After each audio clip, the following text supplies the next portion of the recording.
je vais vous expliquer le time, you know what I'm saying? Yeah. C'est le slang de Montréal. C'est comme ça qu'on parle. Ça varie en chaque secteur. C'est comme ça qu'on jase. Yeah, what up? Bienvenue à notre émission de Rapolitik. Je suis Monsieur de Montréal. Je suis boy Kéké. Shout-out à vous qui nous suivez. Allez sur notre page Patreon pour suivre qu'est-ce qui se passe dans le behind the scenes. Il y a beaucoup d'activités qui se passent. Vous ratez beaucoup de choses si vous n'êtes pas dans les Patreons. Aujourd'hui, écoute, il va y avoir une autre entrevue plus ou moins en anglais, parce à cause de notre invité. C'est une légende ici, vous savez. Exactement. Tout le monde qui vient ici, c'est du monde sérieux. Peu importe la langue qu'on va parler, dites-vous, c'est sérieux. Certified, légende dans le game. Si t'es dans le game, si t'allais dans les fêtes, si t'aimes aller voir des artistes performer live, ce gars-là, il a tout fait sur la scène montréalaise, sur la scène du Québec. Il a fait beaucoup de bruit, il a amené des plus gros rappeurs américains ici, même des parties de compas, hip-hop, tout. Il a tout fait. Yep. On va faire du bruit pour Rickey D. Make some noise, big OG Rickey D. OG Rapolitik. OG status. Blessings, Bless, bro. Blessings upon blessings Yes. for what you do, my brothers. Thank you. This is epic. You guys are making music every day. Yeah. You're bringing the real every day. Straight up. It's a pleasure. I've been looking forward to being on here and blessing y'all and you all blessing me. Yes, respect, bro. You know how it is. Tu parles pas français, toi? Well, you know, man, I knew you were going to go there. Of course. It's politics. Well, okay. Oh, well, you know, listen. I'm an Anglophone. Grew up in Little Burgundy. Oh, you're a Burgundy downtown? Yeah, you see the swag and Yo, everything, si, man. c'est Burgundy, je savais pas. Okay. Yes, my family immigrated from the Caribbean in the 40s. They're from an island called Montserrat. Montserrat. Yeah, I've heard of that. Yeah, for sure. They came up here and they immigrated to Little Burgundy, which was like when you came into Canada, this is where you came. Yeah, as It a was black. either here or it was Nova English. Scotia. Yeah. Right? You know, so a lot of them coming off the ships, this is where they landed. So Both of your parents are from there? No, my father's Italian. You see the Italian ways. You know my father's Italian. His voice, the little scratch in his voice. Yeah. The Godfather status. Yeah, exactly. So, you know, man, Even the way you negotiate, you know. You know, you gotta negotiate that situation, right? Okay, so I didn't know. Okay, so you're mixed. You're Yes, Italian. yes. And Yes. when you're from Montserrat, you're called Montserratian. Montserratian. Yeah. So my family came here, you know, I grew up in an all-English neighborhood. You know, people were speaking French down there, but not too tough. I grew up in the 70s and 80s there. You know, Bill 101 was just coming into play. You know. So how come you didn't bounce when everyone started leaving to Toronto? Yeah, everybody started leaving. You know, to tell you the truth, I was planning to in the mid-80s, and then I fell into this hip-hop. And I fell into this R&B thing, right? And, you know, my best friend, I lived in city housing, and my best friend used to live upstairs of me, and he was a DJ, but he didn't want to hand out flyers. He just wanted the bag and the broads that came with the bag. The broads, right? The fame and the broads. Yeah, so that's what happened. So, I said, okay, I'll go hand out the flyers because I couldn't sing, I couldn't dance, I couldn't rap, I couldn't do any of that stuff. But you love the culture. I love the culture, I love the music, I love what it represented, and I wanted to be a part of it, by all means. So that was my way in. So I started handing out flyers at the cegeps, at the high schools, when we used to have the black movies like breakdance and all of them would come in the city. The Tuesday night I'd be in front of there at the cinema handing out flyers. I would go afterwards after the clubs and the parties handing out flyers. So I was constantly on my grind, just putting my name in the game, letting people know who I was. So, I started making some great money doing what I was doing back then. So instead of me taking my bicycle, 'cause I used to have parties, walk out with 1,500, 2K in a knot on a mountain bike going down St. Catherine to Little Burgundy. I should have took my bike and kept pedaling down the 401 and never come back. But I didn't. I stayed. You know, also too, I just loved Montreal for what it was. You know, it was a city where you can make things happen. So I stayed, and eventually I met my girlfriend back then, who then eventually became the mother of my first child, and then we got married, had a second child with her. And Asian girl? Asian girl. Yeah. So you don't speak Creole at all. I understand the swear words. Yeah. Suspend Ricky. Elle fait ça, Ricky. She tells me some words sometimes, but it's okay. Yeah. It's passionate. It's passion. Okay. It's passionate. Well, now we fast forward a little bit too much, but we're gonna go back stick to the beginning. Fait que c'est quand même intéressant. Fait que tes parents sont venus de Montserrat dans les années 40, man. 40, 40s. So, lui, il est quand même old school. Fait que là, toi, t'as grandi Burgundy. T'es né ici? Burgundy, you're born here. Yes. I was born and raised How in did your parents Burgundy. meet? Do you know the story? Well, back then, right, in the 60s, Italians weren't considered white. Greeks weren't considered whites. They were considered, they were considered other. Right. And there were a lot of segregation at that time. So, if you're white, you were white Anglo-Saxon. You're either Scottish or you were from Norway, Denmark, those kind of places, right? Yeah. So if you were from the Mediterranean, then you weren't considered to be white. Right. So the blacks and the whites back then, well, quote whites, they used to all hang out together in the dance halls. So my mother met them in the dance hall. Okay. And that's how they hooked up. And a lot of black women and black men were, mixing between one another. Right, getting to know the different cultures and the vibe. And I was the result of one of them. And they stick together? Nah. You grew up? Okay. No. So you were raised mostly by your mom? I was raised by my mother and my grandmother and my two uncles. You speak Italian? No, He doesn't even You've speak been to French. Italy? No. You've never been to Italy, no? My son's been to Italy, though. Oh, yeah? Yeah, he went with his school. Okay. But I've never been to Italy. Okay. I grew up basically in a black environment. Right. Black well, side. Burgundy. Yeah, right. You know what I mean? Yeah. This is the way it went, right? It was complicated back then. The politics, the social, Yeah. You got it. That's what the politics was back then, right? They didn't want to get too close, but then they wanted to be in close. Yeah. You see what I mean? Yeah. That's how it went. So, it is what it is. And you went to English school your whole life? I went to English school all my whole life. I remember the first time I met a Haitian person was like about 75, 76. I was a young kid. And we didn't even know that black people spoke French. Wow. That was trip, man. I was like, wow. This French woman, she was a French teacher. Her name was Miss Ferdinand. I even remember. Ferdinand. And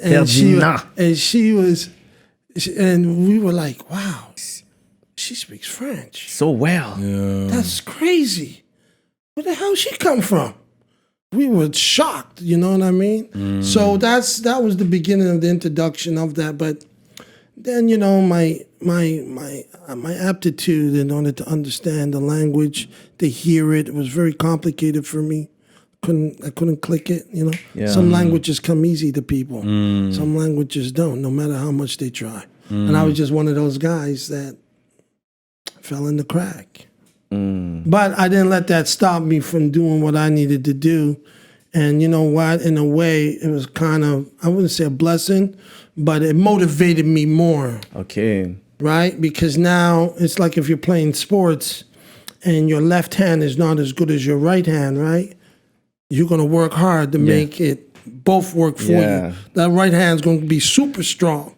Yeah. So that's what ended up happening. I just had to work a little harder than, say, the average black guy who did speak French and English. Avant qu'on continue, il faut que je vous parle de notre nouveau sponsor, l'atelier duo de chef, situé dans l'est de Montréal. Cuisine urbaine, man. Mac Philly, mac and cheese, salade crevettes, crevettes grillées, poutine au griot. Wouf! Donc, si vous avez faim, allez sur le site web duodechef.com. Commandez en ligne maintenant sur toutes les plateformes. Utilisez le code promotionnel Rapolitik et vous allez avoir un rabais sur votre commande. Vous allez bien manger. So, what high school did you go to? I went to Westmount High. I actually went to school with Kamala Harris. Oh, yeah. At the same time. No, I was in grade 7. She was in grade 11. But I was in the same class as her younger sister, Maya. For real? I know her very well. We used to talk all the time on the phone. I used to call the house and everything when we were going to school. Yeah. Okay. So I went to Westmount High and she went there, and then after they left and they went back to the States. Once they both graduated out of high school. Okay, that's cool. So you knew her. So I went to Westmount High, and then I left there in grade 10. Went to LaSalle High, Protestant. These are Protestant schools. Protestant. And I was there for auto mechanics. And then I realized I don't like to get my hands dirty. So I was like, yo, this shit got to go. So then they put me in some classes. I ended up failing a year because of that, so that hold me back a year. And then I continued in school. And then I went back to Westmount and finished off my education there. Then I went to Dawson. Then I went to McGill. Okay, so you did the school route. I did my thing. I got my degree. Got all the bachelor's and everything? Yeah, bachelor's of art in geography and a minor in marketing. Okay. 91. Yeah, I finished in 91. Okay. So, 91. 91. I was like 5 or something like that. That's okay. There's nothing wrong with that. You'll be old one day. Yeah, I will. And you'll look back and you'll look at your era and say, man. Yeah, real talk. But this is history. This is where we like to get document everything. Absolutely. This is your biography right now. Why not? So, and what does the D stand for Rickey D? It stands for Daily. Rickey That's the Daily. last name? Okay. D-A-L-E-Y. That's from Montserrat. But because we're West Indians, so we know the islands, but I understand. Not everyone knows this island. I never heard about it before. I know. No, never heard. No, but when you go to the jump up, you're always gonna see their flag. You guys are always present. Not really. Not a lot. There's always a little click. Not really. Yeah. We're like, what's that flag? It's always we're that. like What's invisible, that flag? But that's okay, because what happened with the island is that in 1984 they had an eruption and the island erupted. There's a volcano, active volcano, to this day. So it wasn't one of those islands that became touristic, right? Where everybody was pushing it, go to the beaches. You never heard about it because half of the island is full with lava. So the majority of the people left. Right. And, some stayed. Like my family's land is under lava. So, that's done. Okay. Unless I won't come back 1,000 years from now. Yeah. You're trying to claim it. It's over. I didn't know that story, though. Yeah, okay. Yeah. So you've been there? Nah. Yeah. No, I never been there. Me, I thought it's because they probably had money. Because usually when you don't hear too much of an island, is because usually they're good, they're doing well. No, they were doing okay, but they still get some kind of action, but they're independent. They don't belong to no one. No, they're British protectorate. C'est ça. They're still part of Britain. Yeah. From there, you can go to Britain. No. You have a passport. No, I don't think any passport. You don't need a passport. Yeah. No, I don't think so. Okay, yeah, that makes sense. Is it a big population or? No, it's not even.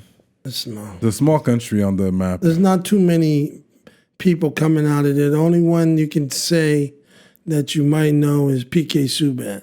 Oh, for real? Yeah, his mother's Montserratian. His father's Jamaican. Right. Yeah, that's about the most famous international person to come out of that island that I know of. Maybe there's others. Right. But that's definitely one of the key ones. That's very interesting. So you started doing parties when you met the DJ. I think this is interesting. And of course, you need a DJ to throw a party. Yeah. So this is interesting. So that's how it started. And you fell in love with the promotional world. That's how it happened, But who are your OGs in the promotional world? Is it the Filipinos? Filipinos, man. They were there after you? Nah, man. Filipinos. No, man. Filipinos. Like the Romero and them? Romero, he was an oddity because, he's mixed with Filipino and he does have some black blood in him because he's from Guyana. He's Guyanese. So there's a sliver of black blood in them. From Guyana, right? Okay. He's Guyanese. But no, man. The Filipinos. No, back then it was guys like the Gary T. And the Keith and Karens. Yeah, Keith and Karen. Yeah, we're gonna talk about that. Keith and Karen and the Fitz rest and in peace. Fabians and these were the guys. Shout out! I was at Fabian's house the other day, and I told him I was interviewing you. Actually, Oh wow! yeah. You know Fabian? I know Fabian, bro. Incredible. I go eat there sometimes. He's in my neighborhood because I moved out far west now. Not too many West Indians, so we all like connect, you know. Okay. And yeah. Because I know you were around his time, Fitz and Fabian, Babyface. Yeah. Actually, there's Fitz and Fabian and Babyface. Face is two different people. Okay, that's it. I'm talking about Babyface Fabian. Yeah. Oh well. Yeah. Fabian, Babyface and Santos. Yes. From Van Gogh days. We just did a reunion party about a year and a half ago for those guys. Yeah, we did it up on the rooftop up there, and it was jamming. It was good, really strong turnout. Over 30 years in the game right now, right? You have. Yeah, I started 35? I started in like 86. 86. 85, 86, handing out flyers from those guys. You know, I was at least about 17, 15, 16, 17. What was your official first party? My official first on party? your own. Oh man, I started to do club nights first. Okay. Every weeklies. That's how I started. I started at a place called Crystal in about 89, 90. Before that, I was working with a crew named Fitz and Fabian for parties. And for the shows, concerts, Gary T. Gary T, yeah. So, you know, that's how it worked there. Okay. You know, so, and then I eventually started doing more and more. Gary, I worked with Gary until like the end of the 90s. Okay. And then he just couldn't take it no more. Yeah. It was just so much up and down and all it was these a tough business, you know what I mean? It's not easy, yeah. It wasn't an easy business, you know. A lot of what I did, you know, I lost homes and I made money. Yeah. But your first big artist that you booked, was it like Run DMC, Big Daddy Kane? Oh yeah, guys like that. Run DMC was definitely one of them. They were definitely one. You're the first one to bring them. Like this was. Yeah. Was it at 1234 or something like that? Yes, we did. Back then, imagine now it turned around and became 1234 again, and it became La Sank, and then it's closed. Now it's La Sank, and now it's closed, right? Yeah. But that's just the reality, you know. Nightclubs have evolved, right? And people are just not into them as much as they used to be. And you know, a lot of too, right? There was so much politics. So much politics, so much racism and discrimination. A lot of racism. You know what I mean? Like it was tough, you know, like when I first started doing parties downtown with Fitz and Fabian, we were the first black promoters to start doing parties downtown. Oh, for real? Yeah, we were the first ones. Because we grew up in Burgundy, and Burgundy is just downtown, an extension of downtown, right? Exactly, yeah. You just walk up the hill and we're there, right? So it was a natural thing for us to go downtown.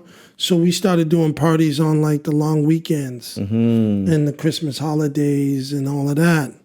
And that's how we put our name. You know, the Keith and Karens and Gary and all these guys and other individuals that were in the business back then, the WDs and all these other guys, they were doing them out, you know, either in Burgundy or LaSalle, Côte-de-Neige, NDG. These were the first black urban parties were going down. Yeah. And then, you know, eventually guys like, you know, God rest his soul, Ernest B., which was a legendary Haitian promoter who used to do this place called El Rancho up on P9, right near the Kentucky, where Kentucky used to be. There used to be a bar there. And he started bringing those parties with DJ Bass and Ace and all these guys.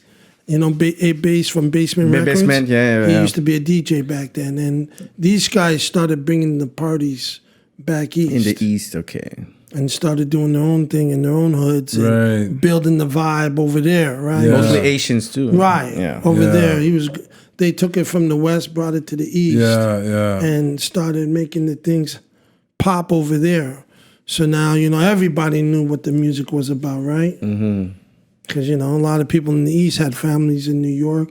They were hearing the music. They were catching the vibe. But nobody was doing it in their community, right? Where they can get a taste. Until these guys started doing it and blew it up. Oh, wow. Are you the originator of the different rooms and one party? Like... I used to do the Metropolis things, I was, my whole thing, right? Being a person that is biracial in origin, right? It's always been my desire and a part of me to bring different communities together. Right? My whole thing is that, the black community, regardless if you're French or English, we all needed to party in one room. Even if I did like the Metropolis where I would have a compa room, right? With tropical music. Then downstairs I would have the main room with the hip hop, the R&B and everything. Even though the DJs up in the compa room would still play, the hip hop and R&B, but that was their primary focus. The reggae room, the soca room. So we started doing 2-3 different rooms so everybody can be happy. Right? Because you didn't want people coming up to the DJ and say, yo, when you going to play that type of music? It's too much when soca. You going to play this? When we're going to hear some compa? When we're going to hear some reggae? And back then, when I started doing these parties, compa and reggae was only like in the hoods. Downtown at one time wouldn't allow you to. When I was doing those parties with Fitz and Fabian and them, before I started doing those big Metropolis parties for the black community, you couldn't play it. You couldn't play it. It was dance, house, hip hop, R&B. That's it. That's it. And then eventually, through the pressure, we had to start to play the reggae and the soca because people kept coming and requesting it and demanding it. Then we had to eventually start to do that. And then from there, I started to hook up with guys like Mehdi and Harry, who were my dudes. And we started doing these, cross promotions where we were, mixing with the Haitian DJs, English DJs, the music. And we started to build all of that up. It just kept going up. Was it hard to get a venue at that time?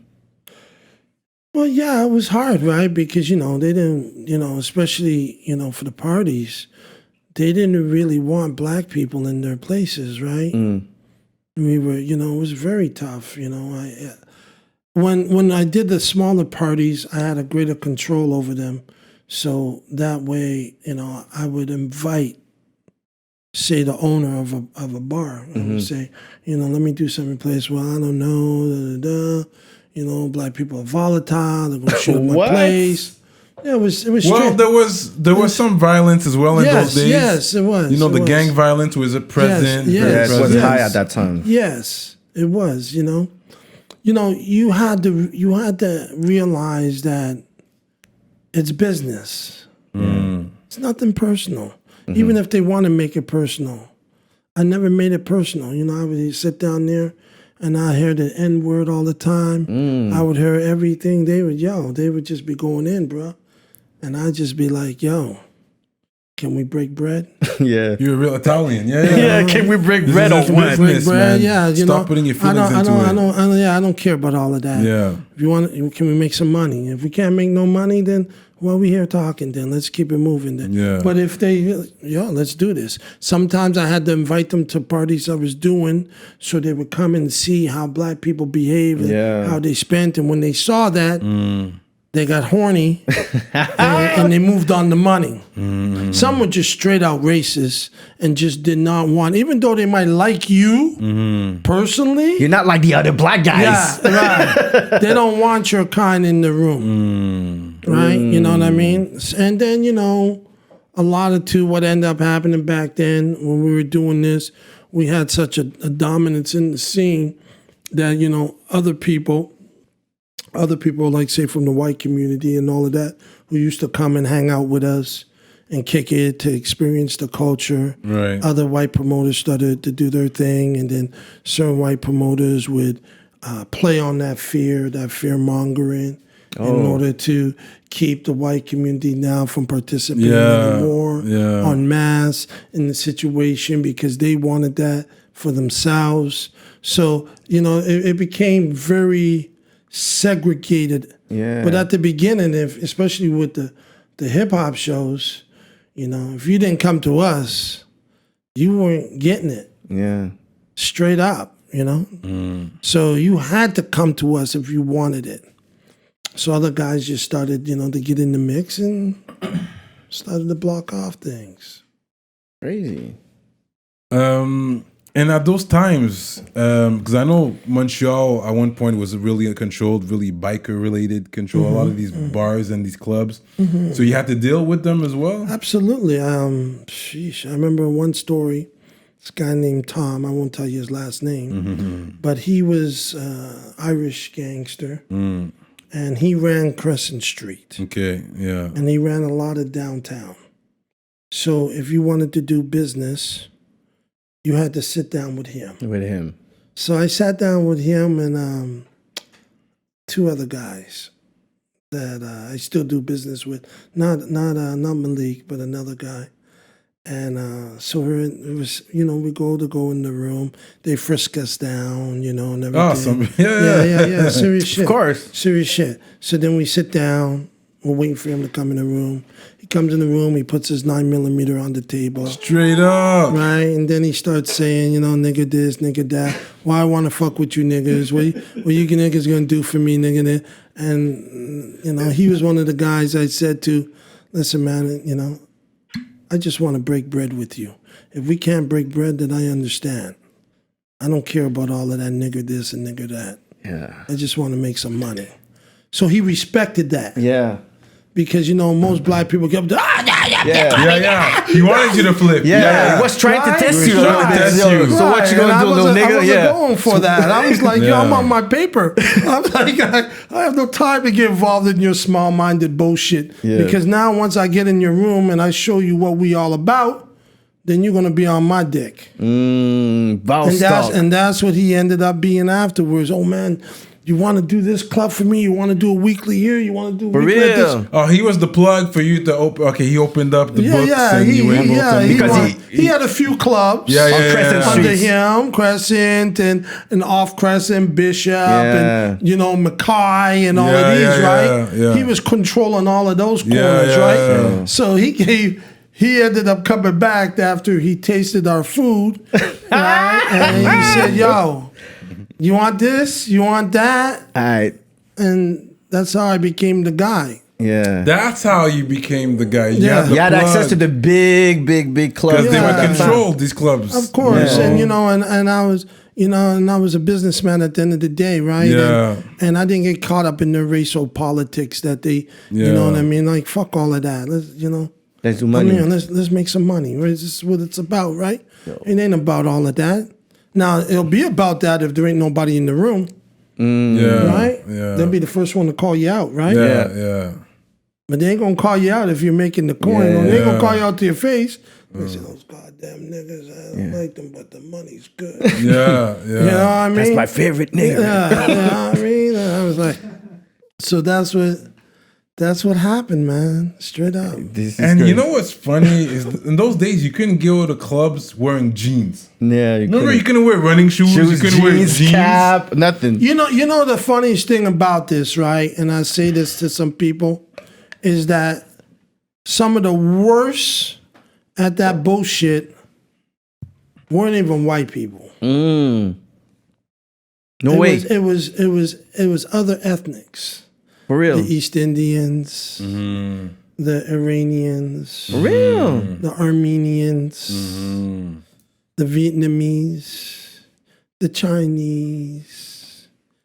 They were some of the worst perpetrators of that bullshit. For real. It's like they learned from the master and wanted to prove to the master that they were better than the master. Oh, wow.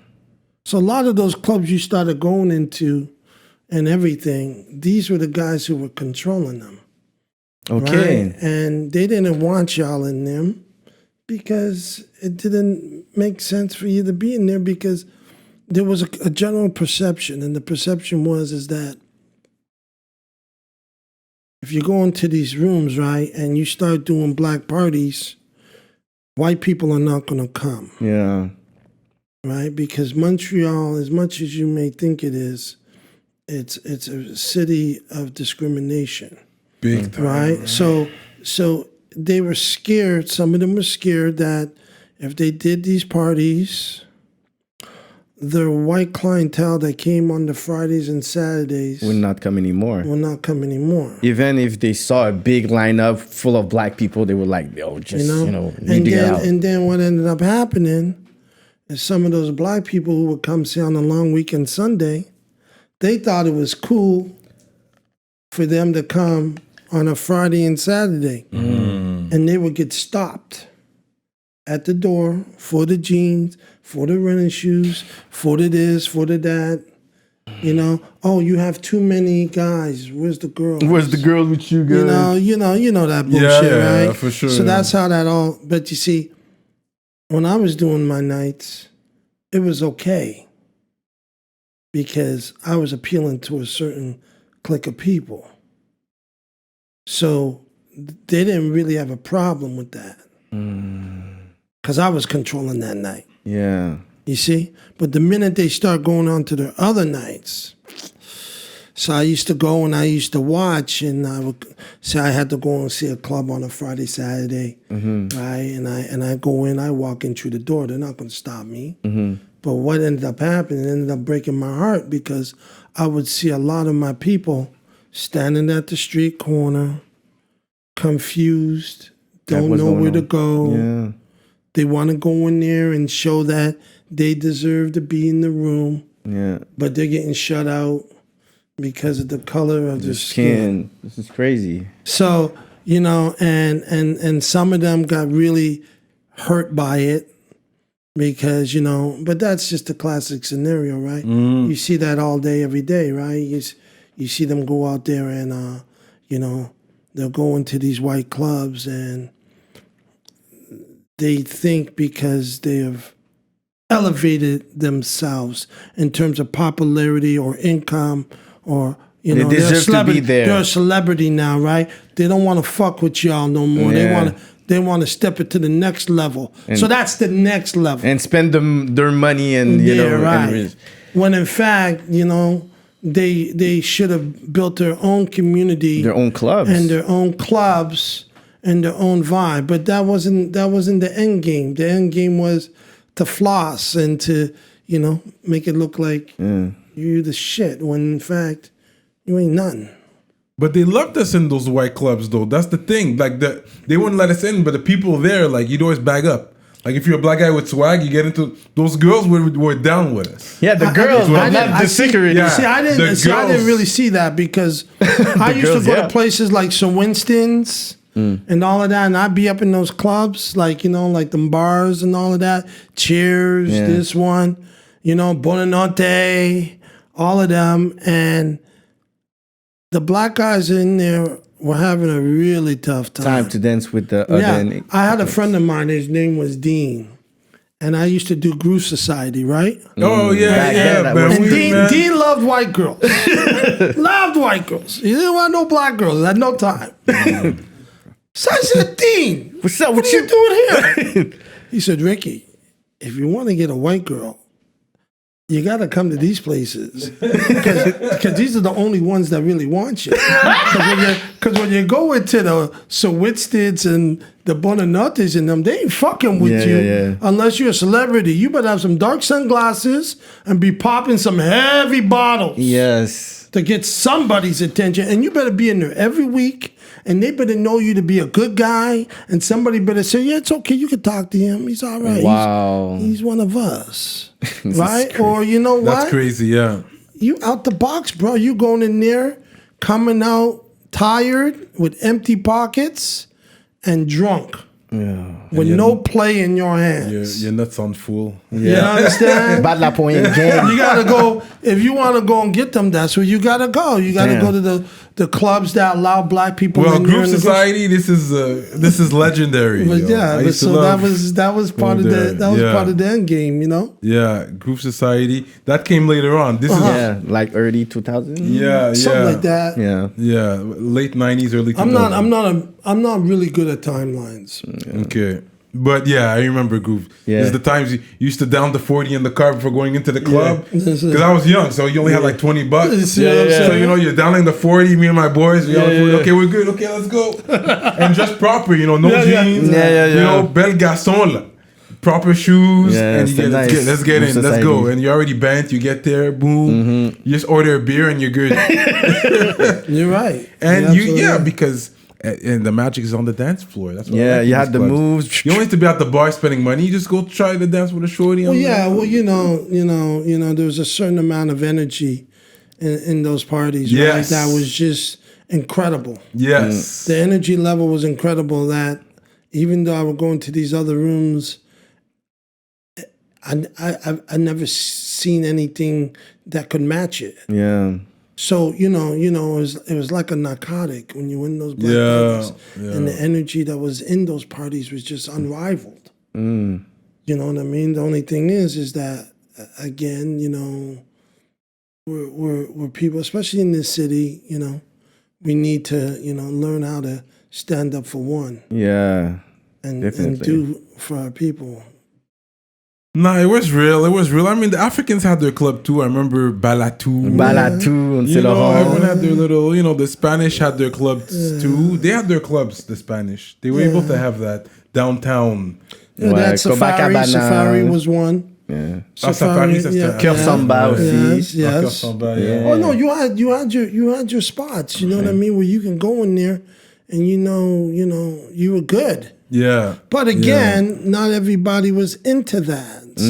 Some guys felt that, they should be admitted into these other rooms. Yeah, this is some ghetto parties. Like I want to be like and even if they go into upscale black parties, that wasn't good enough for them. Not enough. Still. Yeah, they felt like they were at a certain level and they wanted to do, and that was a mistake on their part, because they should have took that energy and that clout and that financing and, like you said, open up a club, and start to build within the community and build some quality events and shows and parties in order to get it going. Yeah. But it's a hard business, clubs. Like, they last, yes, but the place itself lasts, but the name of the club, it changes often. Like, they'll change it because they change... They change promoters. They change owners. Sometimes it's rebranding also. Like, what happened to Groove Society? This was a big one. Well, it had its moment, like everything, right? Everybody, it's very hard to stay at the top of your game or forever. Like 15 years, 20 years. You know what I mean? They had a great run. They were in the 90s, doing their thing. They evolved to the time that when me and Gary T got in that place, they were on their fucking knees, and we were like the last run. When you see a white club start to do things with black people on a regular, it means it's because he's not going too well. No, they're on their way out. Now they're just trying to cash it out. Oh, that's so disrespectful for us. They're just trying to cash it out. Yeah, well, you see it. You see it all day. Yeah. You know what I mean? No, I think it changed today. It's not the same. Well, there's not many clubs anymore. Well, I mean, I'm talking about pre-COVID and even post-COVID. Yeah. No. There was only one, and it's that one that was in the news not too long ago. What, Terrasse Bon Secours? Terrasse Bon Secours. Yeah, but you cannot rent the Terrasse Bon Secours just to do something. That was really on the news. But in general, I find now the clubs, they've been okay with that. A Confessionnal, that was my spot that I used to go to, and I never had issues. Vieux-Port, now, I'm talking about 2018, you bring 10 black 20. guys in there with you. You bring 10 black guys in Confessional, and let's see what they say to you. Well, yeah, I'm going with like two a white friend and a white girlfriend, and like that's not gonna work. Come on, man. We'll be 3. 3 years. Yeah. But it's about having a contact too. It's true. There was another one I used to go to in the old port. I forgot what it's called. It's a high class, but it's true. You need to know someone to get in. Back then, music didn't like black people. Santos always had problem in Tokyo. New City Gas, all these but places. But I was one places that I knew someone. I had a contact somehow. I'm one of those. And, you know, and why do you need? That's true. Why do you need to have that? Why do you need to go and suck their balls to get into a place when you walk in with bank? It's one thing when you were a kid and you had no money. You went to the black parties. We took you in. We loved you. We gave you hugs. If you rumbled and you fight, we still gave you hugs because you're a part of us. You go in the Buonanotte and the Italians be fighting in the Arabs, right? You don't see them, you know, kicking them out and saying we don't want them. Well, anyways, you don't see that, right? You know, because they take their own. And they hug them. Just come, they got problems. Come down. Yeah, they work it out. It's possible. You know what? You're making a good point.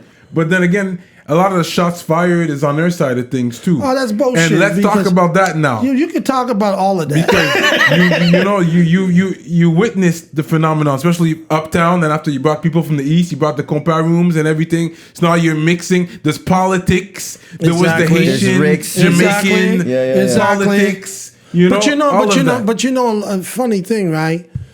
And I'm gonna tell you, it's gonna sound bizarre. There was maybe once or twice in the history of the mixing that you had real problems between the two communities. You know, a lot of times the problems would come from either Jamaicans fighting with other Jamaicans or Haitians fighting with other Haitians. You know, and if, like, say for example, right, and I had to learn this the hard way. Say you're a promoter. Your clique is from this community, from this corner. Yeah. You're Haitian. You're from another clique. Yeah. So you're from the West Island, you're dealing with the Rough Riders. You're from the East End, you're dealing with the Bogar or whatever. Right? So now, c'est le gros bag. Me, I didn't fucking know all of that. I'm from Little Burgundy. I don't fucking know all of that politics. Right? Yeah. So I'm fucking with you. I'm fucking with you. You two are cool. Y'all don't got no beef. But the people you're bringing. And now the friends. So now you started to realize, okay, well now I'll fuck with you at a party and I'll fuck with you at another party. And that's when everything started to calm down.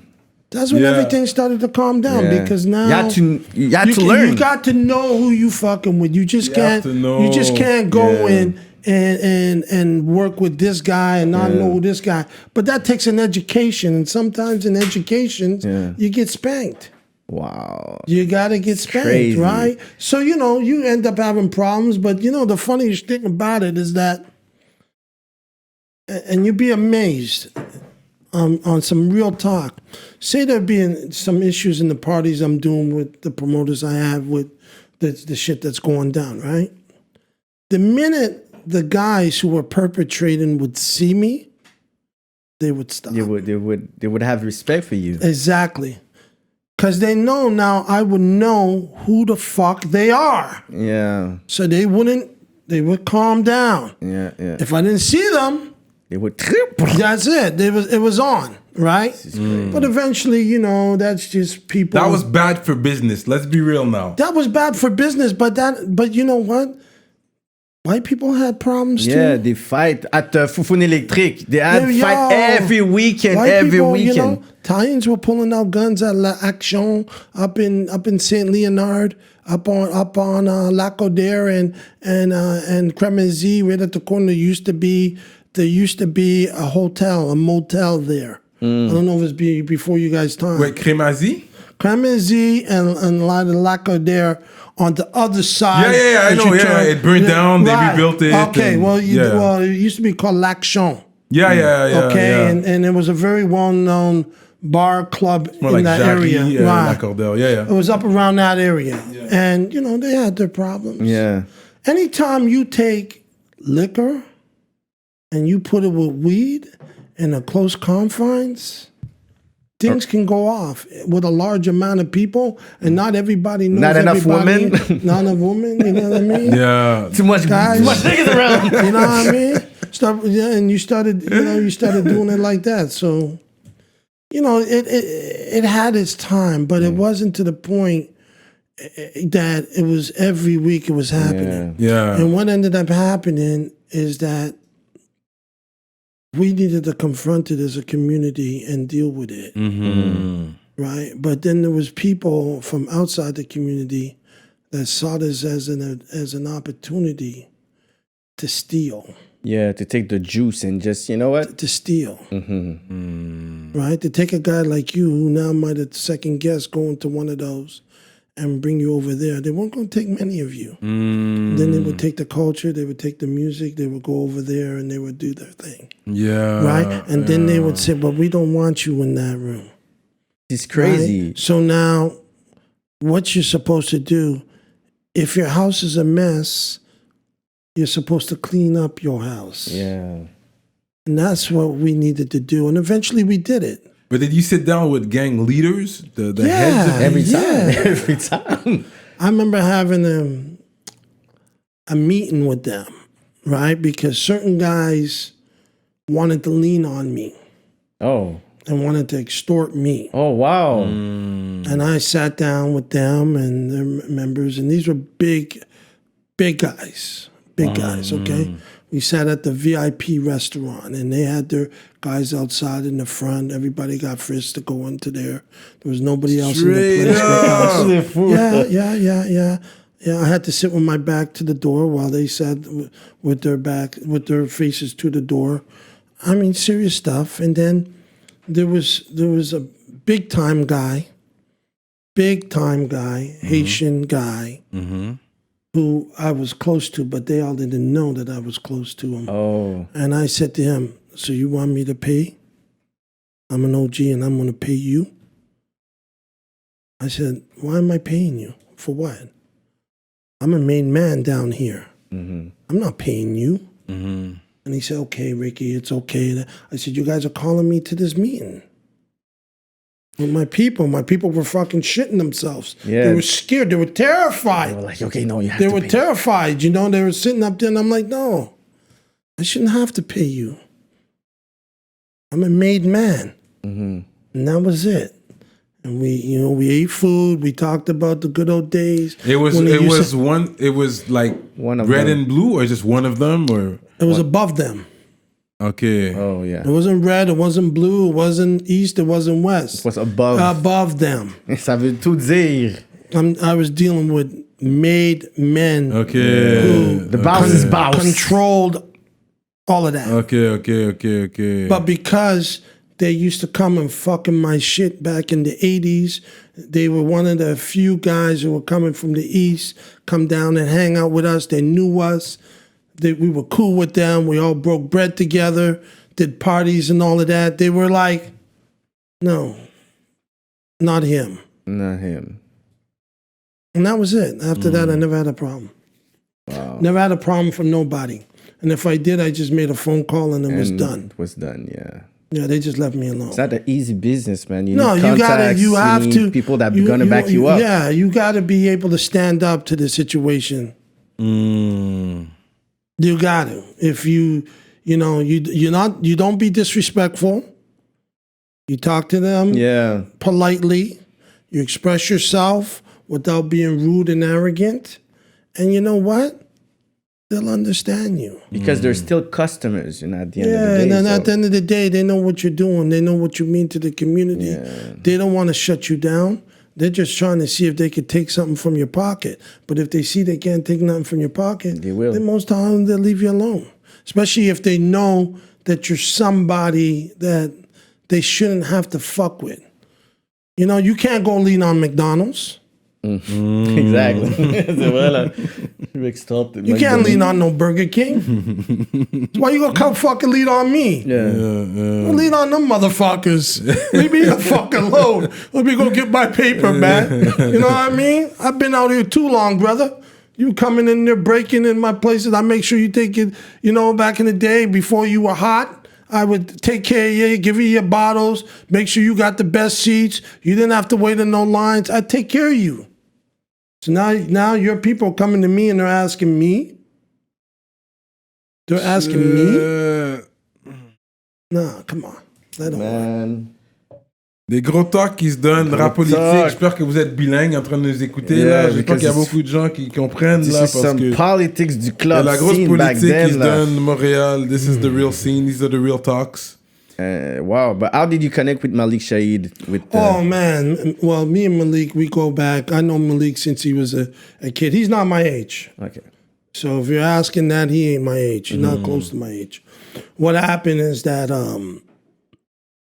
I used to have another partner in the late 80s, early 90s.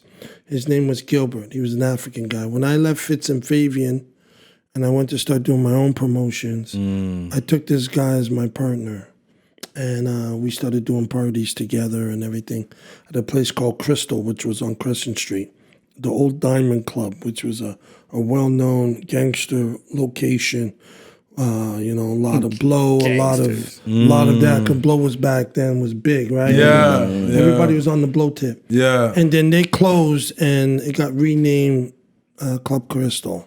And I went there with this guy. We started doing our thing. And then he left. He couldn't take Montreal, and he went to Toronto. And he set up his business down there. He had a book. He had a book business in Peel Metro, the Stanley exit. When you're coming up the escalators, he was down in that little stretch. Okay. He was down there, and then Shahid was starting to do promotions with the guy Romero, the Filipino guy that you're talking. The Guyanese individual. Yeah. And but I knew Shahid since he was a little kid because his mother and my mother went to the same elementary school together. Here? Yeah, here in Montreal, Little Burgundy. So he was born in Little Burgundy, but he was younger than me. Yeah. So he rolled with a different clique of people. Yeah. So when my guy left, you know, I was looking for that other guy who can bring me a crowd, but I didn't want somebody my age. Yeah, somebody younger. Right. I had that locked down. I needed somebody who was, you know, at least a good 8-9 years younger than me, 10 years younger than me, that was going to bring me in another group of people. And that group of people he brought me was fresh blood. Fresh blood, yeah. Right? So we started doing parties together, and that's how it began. And then we continued to do parties for many years. Then he was doing some shows with me, but he didn't have the stomach for it. You know what I mean? Like, he wanted to be in front of the camera. I wanted to own the camera. Oh. You see what I'm saying? There's just a different mentality on how we approached it. There was nothing wrong in being in front of the camera. That's a beautiful thing. If you could do it, do it. I, myself, never had aspirations to be that guy. You know, I wanted to be a black businessman, you know, and own properties and all that, even though I had no clue what I was doing back then. You know, actually, it's funny. My wife was the one who schooled me on home ownership. And yeah, it was my wife, you know what I mean, that taught me. Remember, I grew up in city housing. What home ownership did you have back then? Yeah, you didn't have that mentality. Yeah, you know what I mean? I had the mentality of spending and being one of those fools. You're an only child? Yeah. Yeah. So that's how. So we continued, and eventually he didn't have the stomach for the concerts, but he liked the parties. So we continued with the parties. And then he went to Music Plus. And got on Music Plus. And which is good for promotion as well. That's the excellent tool. You're on TV. You can promote the fuck out of that shit. Yeah, we were doing that. And matter of fact, when we were there, while he was there, we were doing a club called Platinum. Okay. And Platinum was owned by Kenny Pappy. That just got killed a couple years ago. Okay. You know what I mean? And and he owned that club. And we used to do, was it the Friday? This was the Friday or Saturday night. Keith and Karen did, what do you do, Kandu? Friday. There you go, you see? You see, he did the Saturday. Keith and Karen, and we did that, and it was cool. So he went over there, and and started doing some stuff with Varda and helping Varda because it wasn't working. It wasn't working over there. That dance show they had wasn't popping. So he got involved and started bringing people, and then they were like freaking out because they never had so many people at Music Plus during Varda's show, and the numbers started going up, and then he got himself all in there, sneaked his way in there. The next minute he was doing the hip hop show. Yeah, he hustled it.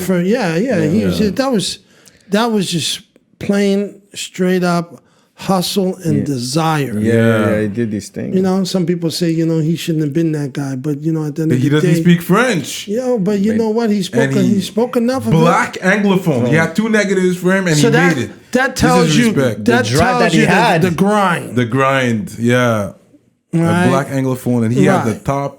Everybody loved him, man. You know what I mean? So he put his name in the game, and that I give him the utmost respect for that. But I wasn't, you know, into that. That wasn't my bag. My bag was, you know, doing shows, doing parties, and then I got into the, you know, building, working with people like Vibes and Sports Fever, and, you know, building their brand, City Styles. I was you were there, right? I was the first promoter to go into City Styles and start doing promotion when they're on cross promotions. Yeah, we used to use their place to sell tickets. Yeah, exactly.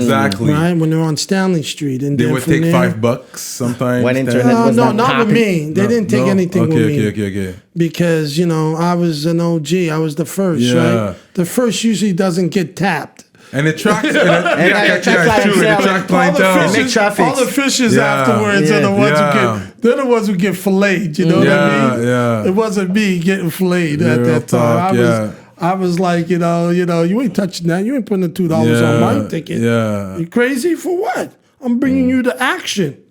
You know, no, it can't work like that. You know, he's like, okay, you know, and he did that. And then when he closed down, he went bankrupt. And then I went to Sports Fever. And I saw that woman there, Rhonda, and I asked her if I could start selling tickets there.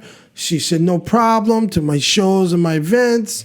And then everybody followed into there. All the promoters started coming there, using her place. Then from Vibes, she went and opened up the Vibes location, which was a popular hip-hop store, you know, strictly hip-hop gear. Where the other store was a mixture of hip-hop with Nike and Adidas and all that stuff. And online, was it at the time Montreal Groove or something like that to sell tickets? No, Montreal Groove was an early website. They were him. It was James, Bobby, and the other one. There's another guy. There was 3 of them back then. I see him on Facebook at times, but I can't remember his name. But they started that to do, you know, the websites and. You know, and they were super involved in that. You know, the Haitian community, in terms of black people in this city, from what I see, they were the first to start to utilize websites, email blasts, email lists. They were the first to start to do this. They were always progressive with that. You know what I mean? They weren't too tough into going and doing that. Handing out flyers and all of that. They embraced that technology, and that's how they got leg up. So when the technology exploded, they were in the right position. Because they were deep into it. So they understood how that all worked and how to get to their people. Well, a lot of the Anglophone community was still used to handing out flyers, going to Dawson, going to this, listening to on the radio, you know. Printing flyers. Yeah. That was the thing. Mad pollution. That's true. Now, in 2020, you see it that way. But in those days, I didn't see it. You know, you didn't think about that. Now it's like scattered with them. Yeah, because you place all over downtown, man. On your car. On cars. And, so, you know, we were just having it was a beautiful time, you know, to come up in the city. And then I ended up opening up Off the Hook. Off the Hook. Yeah, Off the Hook. There was one in the West Island. Yeah. Shout out to Shah, Saman, Lebanon, Don. Yeah. You worked with him. You worked with Shah. Yeah, I worked with him. He was cool. Yeah. You know what I mean? Did you do the Eminem? Eminem. Eminem, that was you. Wasn't just me. Now, Yeah, you had people with you. There was other promoters involved. Yeah, Gary D was working. Gary T, Neon, which was not Neon then. It was 514 Productions, and then Off the Hook itself was involved. My guy Perry, Janice with Harry and Angelo. We all four of us were basically the original. It was me, Perry, and Harry. I started off the store. The original one was in the South Shore. We brought Roselle there. Oh, the first one was in the South Shore? Yeah, we brought Roselle there. Yeah, behind Mont Champlain. Mm-hmm. We were there. Oh, yeah. And then we moved downtown. We opened the one downtown where it is today. Mm-hmm. And Angelo came in on that store. It's still there? To this day, man. It's still have parts in that? No. I left it in 2003. I realized that I wasn't into the clothing business. Did you regret selling your parts? No. Well, it at that time the shit was in the toilet, and it wasn't going the way it was supposed to go. Things got weird, and I just decided at that time that it just was time to move on. And I don't regret that because they did an amazing job. Those two guys at maintaining. Making it go the way it was supposed to go. And that's what we, pretty much, doing my thing, man. Just making that noise, man. Dope. Yeah, man, the promotional game. A big rest in peace to Keith and Karen, man. Yes. They were brothers and sisters. There was a... Yeah, man. They were huge. They were iconic. They were huge, yeah. They were iconic from the perspective of, you had the, brother and sister duo who at one time, along with people like Gary and DJ Bass and them, you got to give shout outs to them because they were involved, Mark Bentley. At different stages, right? There was 3 Diamonds and Pearls. Yes, Diamonds and Pearls. I went to one of those. Yeah. New Year's. That's the New Year's. Yeah. And that at one time was the largest R&B New Year's Eve party ever. They did 4,100 people at it was huge, Palais des Congrès. Palais des Congrès en plus. Yeah, 4,100 people for an R&B hip hop party. This is crazy. And I don't even think it's been repeated since then. No. Yeah, it was just a monster that kept getting bigger and bigger, and then I decided I wasn't going to compete against them New Year's Eve. You're like, you know what? Yeah, I went to January the 1st, and I started the January the 1st parties. You're the one who started it? I'm the one that started them. I started them in 94, 93. Okay. Yes. I was the first guy to start doing January the 1st. I didn't know that. Club 737, and everything was called the day after. 737, Yes. I so remember that one. There was a rooftop. You took the elevator to the top. Like the neon qui... Ouais, c'était man. J'étais à mon bal de finissant là. Yeah. So I started those parties. And then the reason why I started those parties is because I couldn't compete with these guys. They were just too much of a monster. Real recognized real. Yeah. Like, okay, you know what? I get 1-2 hits in my head. I realize, just leave them alone. Yeah. Let me go. And I went on January the 1st, and it was a great thing because... Yeah. And now everybody's doing the 1st now. Oh, Yeah. Every year, there are like 5 parties. But, let's give credit to, because, when it comes to Haitian balls... Yeah. They were the first to do January the 1st. Yeah? Yeah, because I remember going to Ronnie D's Zen show in 1990 at the Queen Elizabeth Hotel. 5,000 black people in suits and gowns. Dancing to a band in a waltz style. I never seen anything like that. No, but these affaires de that's what blew me up, and I fell in love with Haitian music. Usually, and then I started, nice vibe. Nice vibe. It was crazy, bro. It was crazy. To this day, there might be 1 or 2 English guy in those things, and I'm one of them. Yeah, and I'm a big fan because when I went to that, it was incredible. Imagine seeing 5,000 black people and dressed, everybody's down, making moves. Everybody's making moves. They were, it was beautiful. It was a beautiful thing. And I remember I went with this Haitian girl. Her name was Karen, and she went to McGill with me, and she kind of took me to that, right? And I was like, damn, this shit is crazy. And you said it was Zen? It was Zen. Oh, I remember to this day. It was incredible, the energy and the vibe and just how different it was. Not a vibe.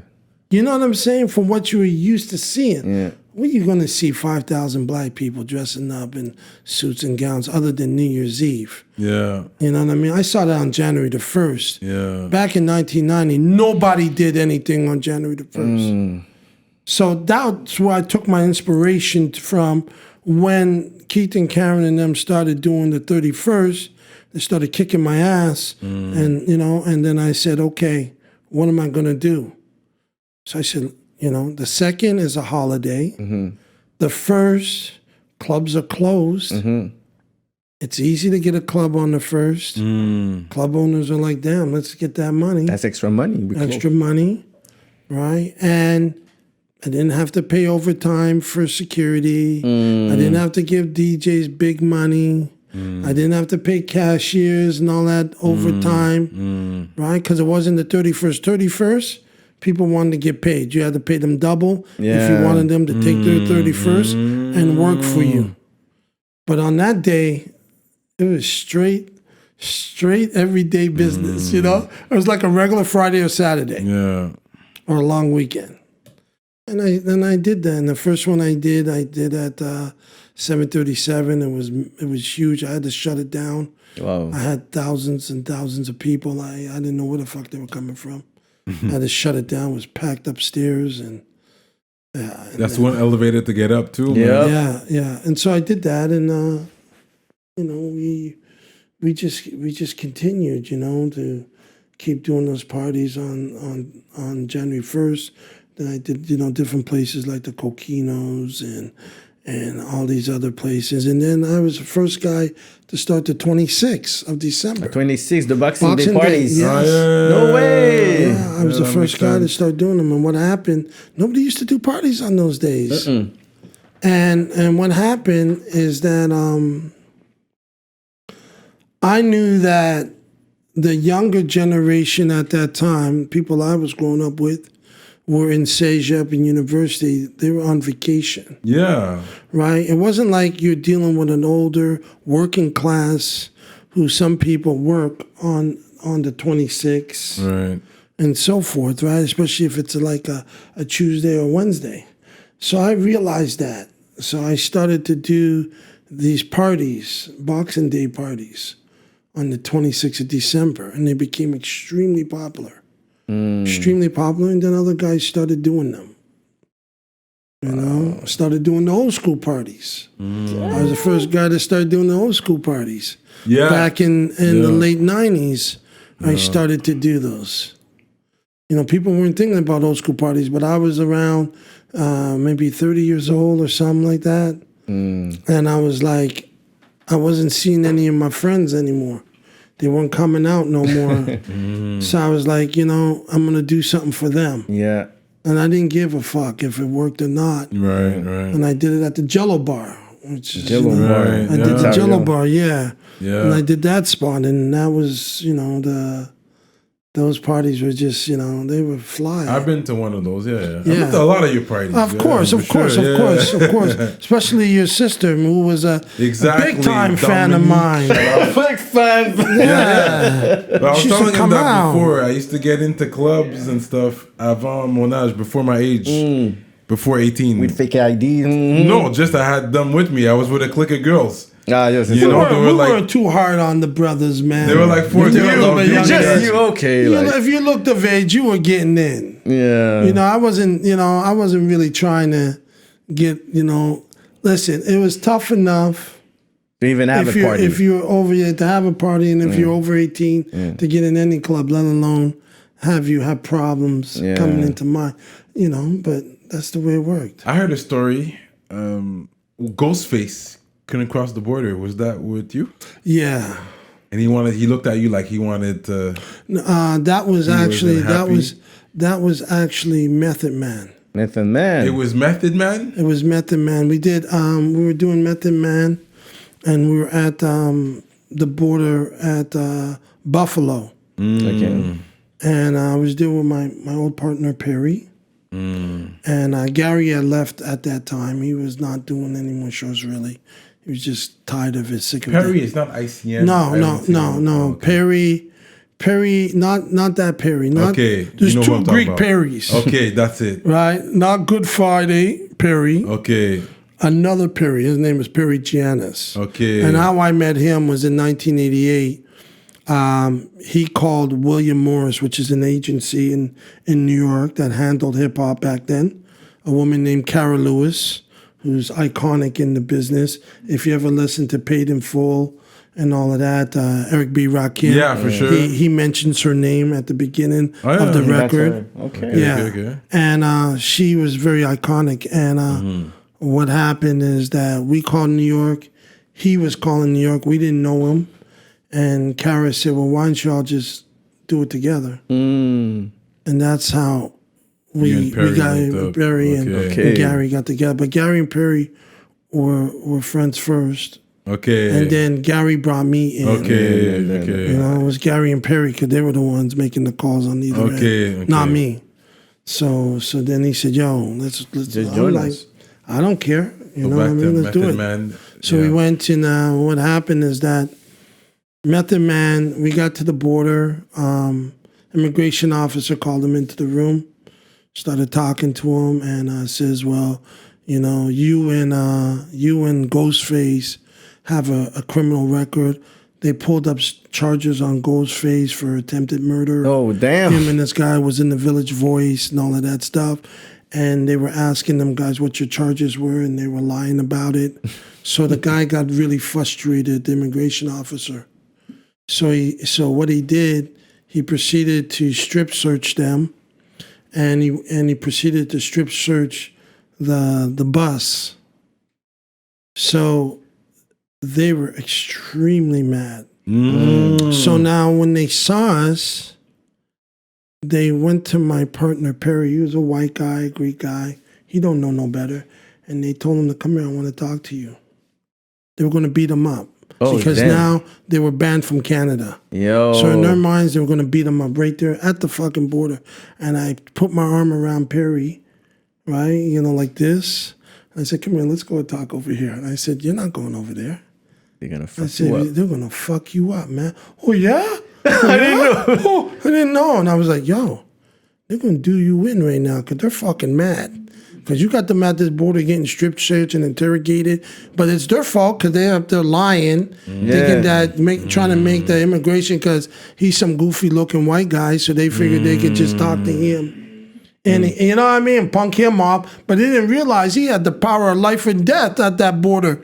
You need to be straight with him. So he was banned for 5 years. Oh, wow. 5 years. That's why you didn't see neither one of them in this country. And then I worked under immigration and, you know, and got lawyers involved, and we were able to, you know, dial it back and get them into the country, you know, and then, you know, they matured as, you know, they went up. You know what I mean? Yeah, this was a while Ghostface ago. was cool with me. I still got problems with Method Man.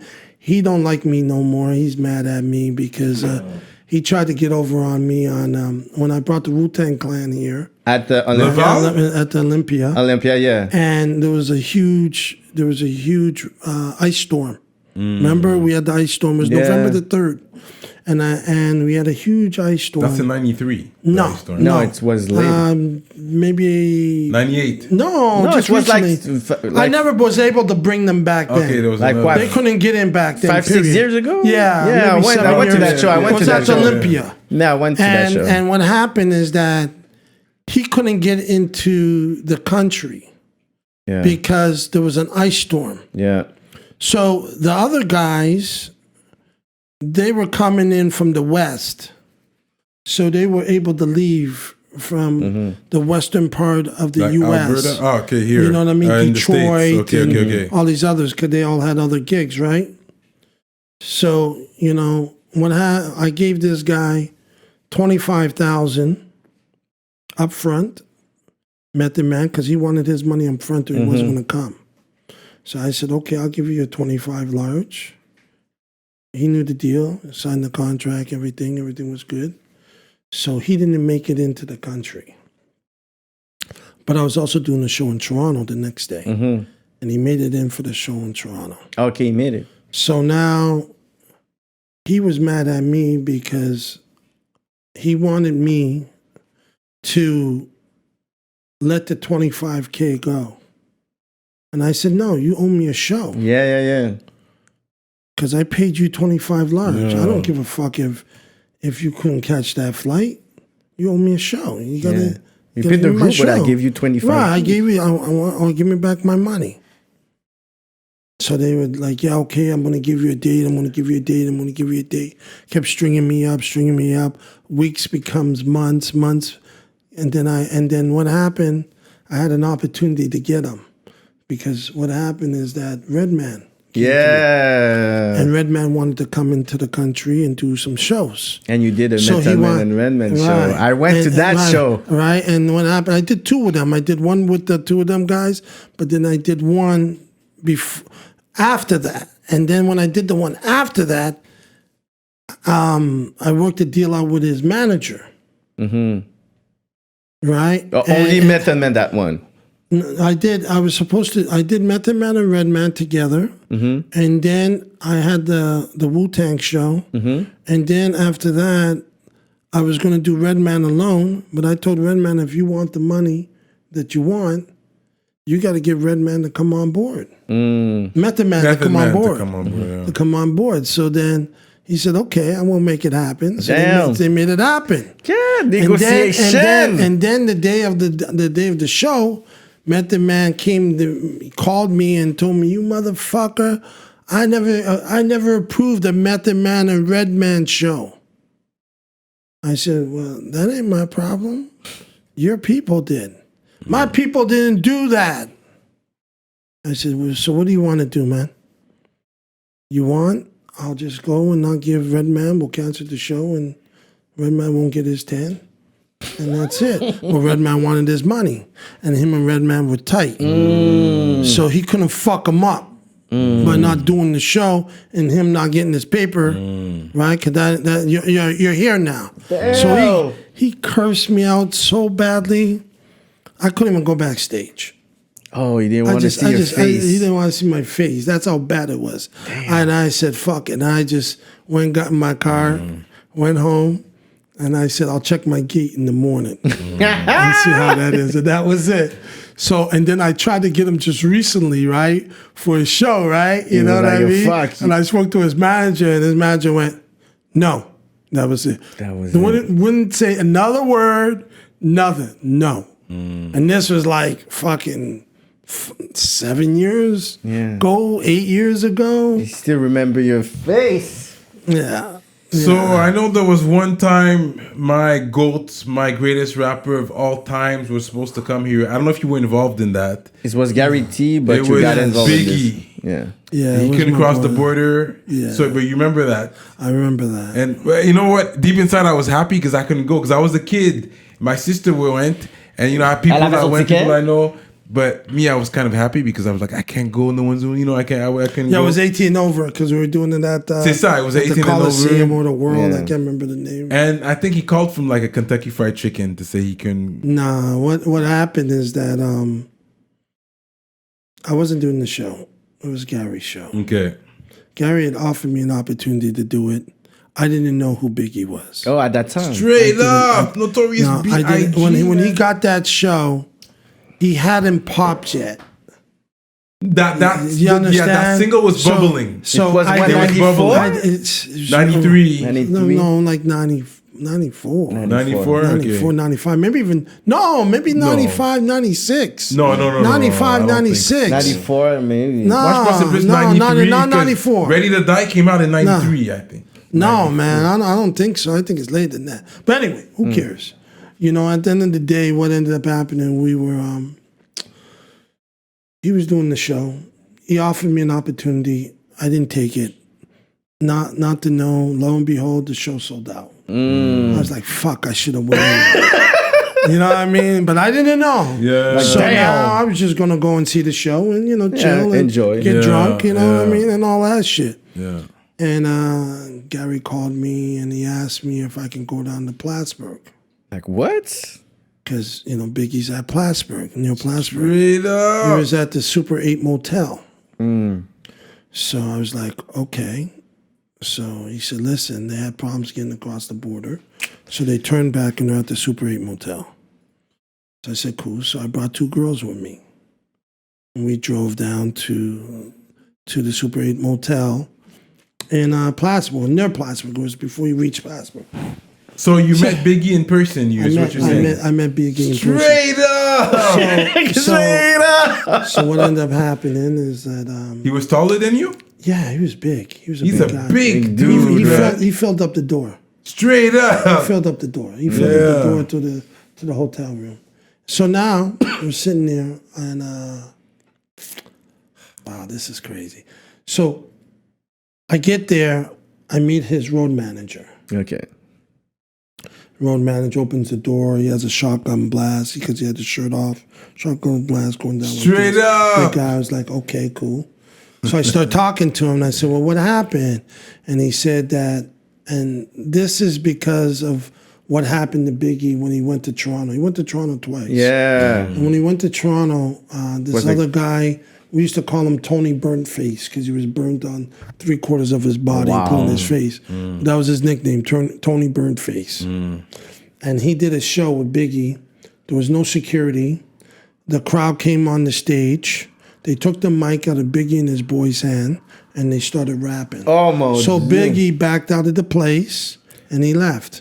And he said next time he comes to Canada, he's going to roll with his boys. Yeah. So he had all kinds of, goons. Fucking goons with serious rap charges, trying to cross the border. Along, he was also bringing a band also. So, they got to the border, and, they started to get frisked and searched. Then one of the guys was from Dominican Republic, one of the band members, guitar player. They wanted to deport him. Canada wanted to deport him back to Dominican Republic. Wow. So they were fucking freaking. So they went back to the hotel there. So, so Gary wanted me to go down there and try to entice him to come up. Alone. So, yeah, him and his road manager get in the van and let's go. Let's do the show, man. Right. So, so he said, like, Chris is not going to do the show. So I'm like, come on, man. I got the bitches. I got the weed. What you need? I go, look what I'm bringing. And he's looking at the girls. And so he says, okay, I'm going to page the manager. So he paged the manager. Manager called back at the hotel. So he talks to the manager. And then he passes the phone to me. And the manager said, listen, Chris ain't going to no Canada. But if you want to try, you can try. So I said, okay, fuck it. Let me see what I can do. So then the road manager took me to his door, to the hotel room, knocked on it, opened the door. You see this big guy open the door. And I kind of saw this girl in the back with blondish hair, not knowing that was Faith. Faith Evans. It was Faith Evans. So he was bringing her up, right? I didn't know who it was. Yeah. Right? But then after, when I got to know who Faith was and saw her pictures, I was able to ID her. That's the only reason why I knew. So then I said, yo, Biggie, let's go, man. Canada's waiting for you, man. We ready, man. It's going to be crazy. You tried. Sold out. And he just looked at me and he said, fuck Canada. And he closed the door in my face. Wow. And then I turned around and I said, okay, that's over. So then I went and called Gary, right? And I said at the World or whatever the club was called. And I said, Gary, he's not coming. And I'm going home. And that was the end of that. And then there was a huge riot on the street. Yeah. People started smashing cars and windows and everything. Montreal, we're talking about. Yeah, in Montreal. It was what, at Metropolis at that time? No, it was at a place called, it's a gay club now called Unity. Okay. But back then it used to be a heterosexual club. Okay. And it was called either the World, Yeah, I think it was The World, because we also did Common there, Common Sense, when it was called Common Sense with the Artifacts. We did that show there with Common and them. Yeah, it was. I think it was called The World back then. And that was it. And after that, he got killed. That's why I'm saying it's around 95, 96. Not 94. Because I think his peak was like 95. Yeah, and it was around that time. It was on the Ready to Die album. Yeah, it was still the Ready to Die. Wow, that would have been so epic. Yeah, it would have been really epic. It was crazy. But it was good times. You know what I mean? And I ended up doing a lot more other shows. And what happened with Public Enemy? The Public Enemy story, I think. Oh, with Flavor Flav. Oh, Flavor Flav. Yeah, something happened. No, what happened is that Flav can never get into Canada because he had a criminal record. Yeah. So even when we did the show in '88, he wasn't there, and so he came the show came a couple other times. He couldn't get across the border, but this time we were doing it at the Rialto. And he wasn't going to get in. They were going to keep him at the border. But thank God for this policeman. I wish I knew his name. This is one time when a policeman was a guardian angel. And he turned around and he realized it was going to be a riot because we were sold out and people were in the room and Flavor Flav didn't make it in. Yeah. So shit was about to go off. Yeah, he's the hype man. Right? Yeah, Chucky's cool, but we want the hype man. Yeah, the clock man. So what ended up happening is we sat up there and, So the police officer, realizing this, drove down to the border, to La Colle. Wow. Picked him up at the border. Escorted him into Canada. This is crazy. Brought him to the fucking show. He went on stage. The place went bananas. Wow. He performed. They put him back in the fucking police car and brought him back to the border. What? Flavor Flav. This is crazy. That's VIP shit. This is VIP shit. Bro, I've never, ever. Wow. In all my history, I've ever seen that before. Before or after. Or after. Maybe it was a low-key fan, like, you know what? I don't know what the fuck he was, but let me tell you something. Maybe I gave him a hug. I don't even know. You know what I mean? Maybe I didn't. Most probably I didn't. Well, for sure they wanted to check out who Flavor Flav was. They were like, this guy with the big clock on him, like, he doesn't seem... Mais il avait pas crossed, like, 2 times before. He doesn't seem menacing. He couldn't get in the country because he had priors, you know what I mean? And we couldn't get him in. But we were able to get in, nobody wants to see no Chuck D. They want to see, yeah, boy, don't believe the hype. You needed that. It just wasn't, Public Enemy. You needed, he was the glue. You know what I mean? And then, it was great time. I don't know what the charges was, but he was more of a consumer than anything. I remember, I think he even remember at that time too, at one of those shows, Flight. You know who Flight is? Flight is he's a MC Flight, the Almighty Flight.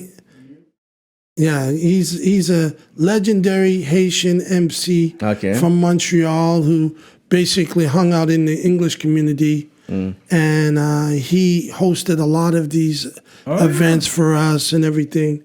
He works a lot with Basement now and everything. Older guy, my age, a little older. And I think I'm not sure, but I remember he was going to get into a fight with the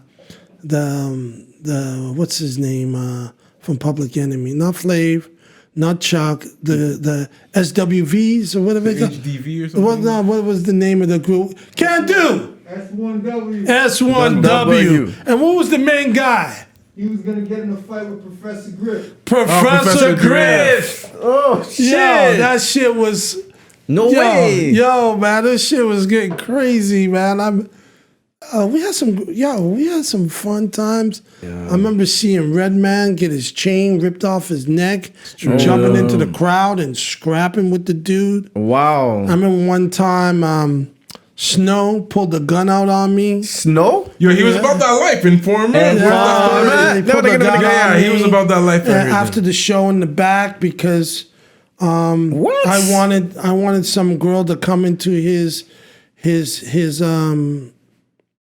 tour bus who was a fan, and he got fucking mad, and I told him go fuck himself, and What? and then he pulled out a gun through the crack, and I took off. I was fucking gone. No fucking time. I saw that. I just saw that barrel come out through the slits of the fucking, the big doors, right? The big tour bus doors, right? I saw that. I was gone. I went that bing. And that was it, And I said, I'll come and see Metropolis next day and get my money. Snow, it was about that life. Yo, I had some great times, man. But These are some stories I never shared. But who was the worst artist you work with? The worst experience that you had? The worst personality Yeah. was LL Cool J. LL Cool J? Yeah, he was the worst. He was rude. He was arrogant. Yeah. I'm the GOAT. Yeah, I'm the GOAT. He was just, you couldn't talk to him. Not even on a street level. He was, if he wasn't Hollywood, he was all Brooklyn. All Queens. Queens, all Queens. He was all that. He wasn't a nice person to deal with. No. He was one of the worst to deal with. Oh, yeah. Yeah, he was. You did a concert with him? Yeah. Yeah, excuse me. I did a concert with him and Gary and them. I remember we did a signing at HMV on the corner of St. Catherine and Pio back then. For real? And he was just fucking, rude. I just, you know what I mean? I couldn't wait for that show. I never booked him after that. One of the nicest was,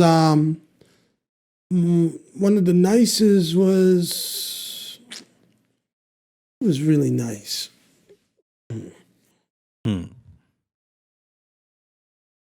Chuck D was really nice. Run DMC was really nice. Run DMC. They were really nice. Jazzy Jeff was really nice. Fresh Prince was really nice. Because we did them guys together during a snowstorm. Oh, yeah. Yeah, they were cool. Yeah. The very first concert that I went to, I don't know if you were behind that, but the first time Nas came, man. Yeah, that was a crazy moment. I did that at McGill. Okay, so you were behind that. I met him because my sister. Exactly, he knew my sister, and then her girls. Yeah. She was the plug. I was there. I met Nas, bro. Yeah. He signed. Those times it was autograph times. Yeah. I don't think I have the autograph no more, but he said, "One Love, Nas." I had that my first autograph. And he was a bit of a nightmare, though. Oh, yeah? Yeah. It looks like because we did that show at McGill at the ballroom. Back then they used to rent it out. It was on McTavish Street at the Student Society thing.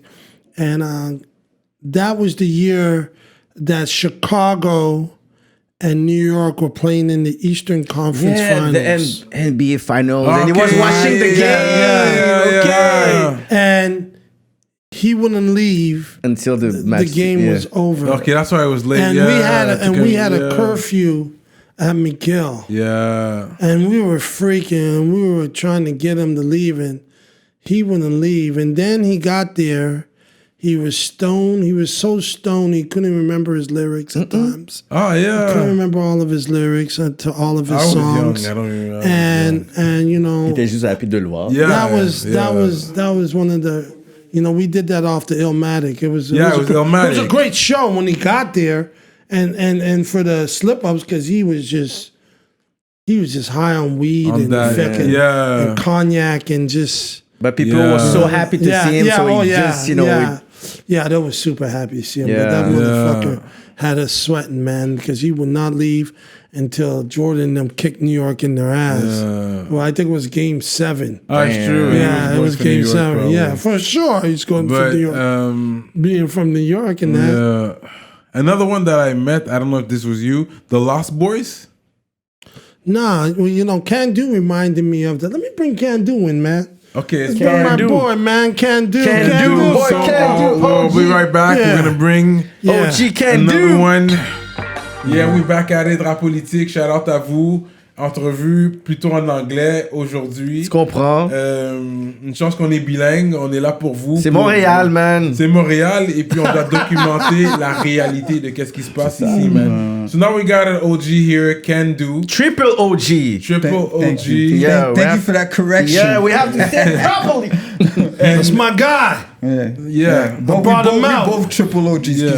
Lui, il a un peu d'âge sur moi, là, mais... I'm ancient. Yeah, mais par rapport à qu'est-ce qu'on a fait dans le game, je pense qu'on peut tous les deux être You both came in with nice watches, I have to say. Thank Even you. his, he came in. I Marciano, you know, Marciano. Yeah, I know you appreciate those little things. Yeah, j'aime ça. Parce que lui, j'ai déjà vu, mais lui, il joue. Ok, ils ont keep up. Yeah. Moi, je suis là, j'ai quand même. Cyrano calcule trop les gens. Non, mais c'est nous autres il faut que je te dise aussi, Cyrano, c'est nous autres les original Polo Kings dans la ville de Montréal. Là. Ah ouais?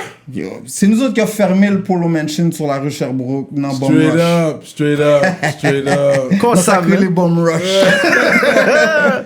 Straight up. So you know I had to bring him back out. Yeah, you know? so he had some corrections to do right now. Okay. So what year was the Biggie talk? Wait, let's stop. I said 94 or something, and he said 95, 96. 95.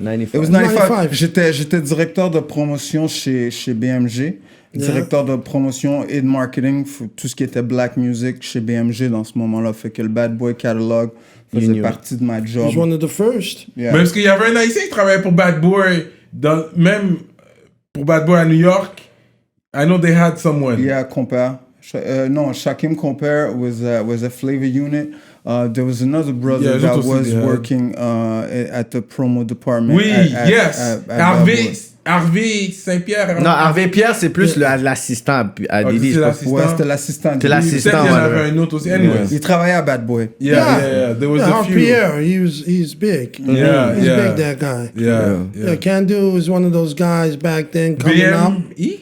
BMG fait que j'ai été instrumental à aussi la signature de Mozaïen. Ah ouais? If you don't know, you need to Why do you more think, man? research. C'est You ça, don't I need wasn't ready. Hold on. I wasn't ready for this. What did you think? You think I brought a nobody in here? No, but I know, but I wasn't ready. You think I roll with nobody? Call me a triple OG. Well, You have to do for a the reason. research. There's got to be a reason, right? C'était pas planifié. C'était pas planifié. C'est ça. On va se donner ça. Come on now. But continue, donne tes stats. J'aime les surprises à rappeler. Stats, Come on, les man. stats, bon, ok. Premier artiste de Montréal à être nominé pour un Juno dans le Best Rap Recording Category. Straight up! Ouais. Puis cette année-là, j'étais double nominé en plus.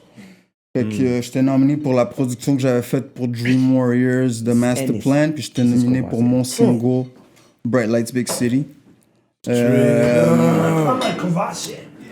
Après ça, premier artiste de Montréal à faire une vidéo de rap en 35 mm.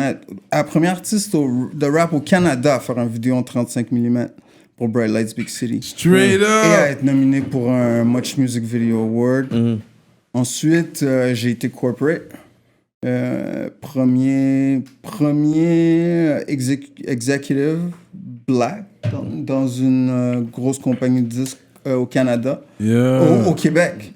Excuse me. Parce que there was my man Saul Guy in Toronto that was doing the damn thing too real hard. Fait que premier et plus jeune exécutif noir dans une compagnie de disques dans un major label. Est-ce que back then, tu travaillais avec MRF, des questions et MNOP aussi? Non. MRF, MNOP, tu parles d'une autre ère, là, plus... Moi, je te parle... je suis rentré dans les major labels, on parle de 96? 96, OK. 96. Mid-90s. No. Mid-90s. KC and MRF were back in the late 80s. Yeah. The early 90s. Yeah. Early 90s. That's when they were doing their thing. Moi, mon single que je te parle, Bright Lights Big City, est sorti en 95. OK. You know what I mean? So, après ça, je suis devenu le gérant de Rain Man pendant leur run pour Armageddon. Puis c'est moi, j'ai été aussi instrumental à Armageddon 2. Yes. I mean? Ah ouais? Ouais. Yeah. So I'm bringing you some history. I don't come empty-handed. Yeah, empty-handed. You know, we Lui like puis moi, that on history. représente une ère, you know what I mean? Ouais. That's my dude, you know. I said, you know, I can't roll up in here and 30 bring years some of friendship. family, you know. 30 years of friendship, puis il y a eu des temps même où est-ce qu'on a fait compétition. Sanjo, for real. It wasn't really competition, brother. Friendly competition. No, great competition because we brought each other's levels up as promoters. We were just doing our thing. Yeah, man. we were doing our thing. Let me tell you a story. 1997, in the summer of 1997, we both threw beach parties the same day. Oh, yeah. Yeah, competing beach parties the same exact day. The market was good, baby. We did good. We did. Good separate The the market bread, was so good. why not? You know? Things were good. Things were good back then. So we both threw beach parties on the Beach party, same... c'est dans quel spot vous faisiez? Moi, les je l'ai beach fait au Sablon, and you did yours at I can't remember. at another big beach that's close to Le Sablon. Really? I can't remember, man. Yeah, we split our crowds in half and still came out pretty good. That I day. did so many things. I can't remember all of it. Yeah, no, I hear you on that. Yeah. Yeah. Like, you know what I mean? Like, I need somebody to give me some ginkgo or some shit. Yeah, sometimes I need some sometimes I have memory to pills. remind him of all I can't the remember, great man. things he's done. Yeah. I was just living there, you know. You know. Some people study it. I just live it. You know what I mean? I was just living through that moment, just making my moves like poetry, not knowing what I'm doing, but just doing it. You know. But now it's recently you started getting into the French rap. No, that's where I tend to differ because I was doing guys like MC Solar and them back in the 90s. Oh, nice. I was doing guys like Pete Picardy and all Pete of them. Picardy. Yeah, I did them. I didn't do Oh too non, much. c'est pas des petits noms là. I always liked his rap. Okay. I love the way he flows, this guy. I was dealing with some others, you know. Serious player. I wasn't. Look, you know, the thing was right Funky is that Family, I think. no, I never did Funky Family. No, you know, back then, right? You know, I was into more of the American rap. That's what I was into. You know, it's not that I didn't appreciate the French rap, but I didn't know how to get it. The only reason why I got those shows is because those shows came to America.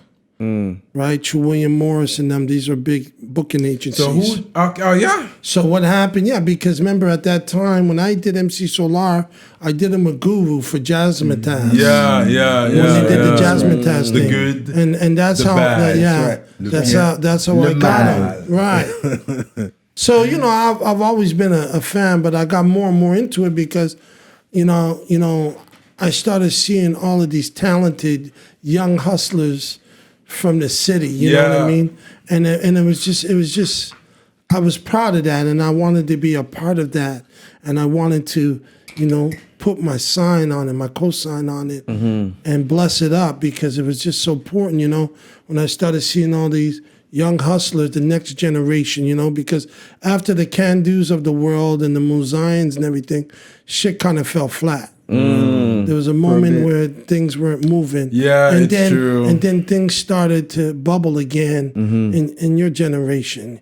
And they started to come up. And then you started seeing some of these young hustlers now, you know, getting the attention that they rightfully deserve. Yeah. Right? Yeah. So I wanted to make sure that, you know, not only did I recognize them, but I wanted to put some guap in their pockets too. Il a fait un bac Enima, lui.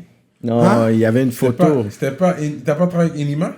Well, the end of my story is a little crazy because I was talking to him and we were about to do some things because before I went to him and we started breaking bread, I brought Tizo downtown because, you know, one time all the Haitian and Arab rappers were being banned from downtown. From clubs and venues. They couldn't perform downtown. Lost. And I was like, you know what? C'est vrai. And I was like, yo, this can't happen, you know, especially me being an OG.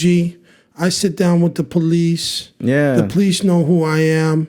They know what I'm about. I could co-sign these brothers and give them an opportunity to shine because they need to be downtown. So the first one I worked with was Tizo. And Corrupts. Yes. Oh, that show, yeah. that show. That's when the track 60. Right. And I you know, I was getting a lot of heat.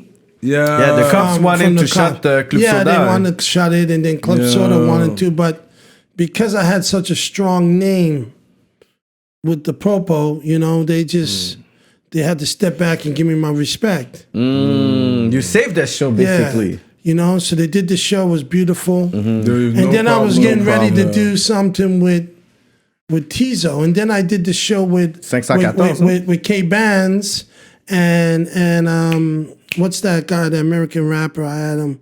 K Bands opened from at Belmont, and they didn't want that show. The police were like, "We don't want him. He's gang. He can't come downtown." And I'm like, "No, he's gonna come downtown. I'm co-signing it, and this is what it's about." So we did the show. The show was sold out. I can't remember the guy's name. I could pull up his face. An American rapper, Right, yeah, it was an American rapper. And, you know what I mean? He's booking people. He's like, I don't even know the song. Listen, brother, it gets to a point where I just give you your money and say, hit the stage. Yeah. Because it's all about the business. Yeah. I ain't trying to be your fucking... I'm not your friend. I'm not your fan. I'm not your friend.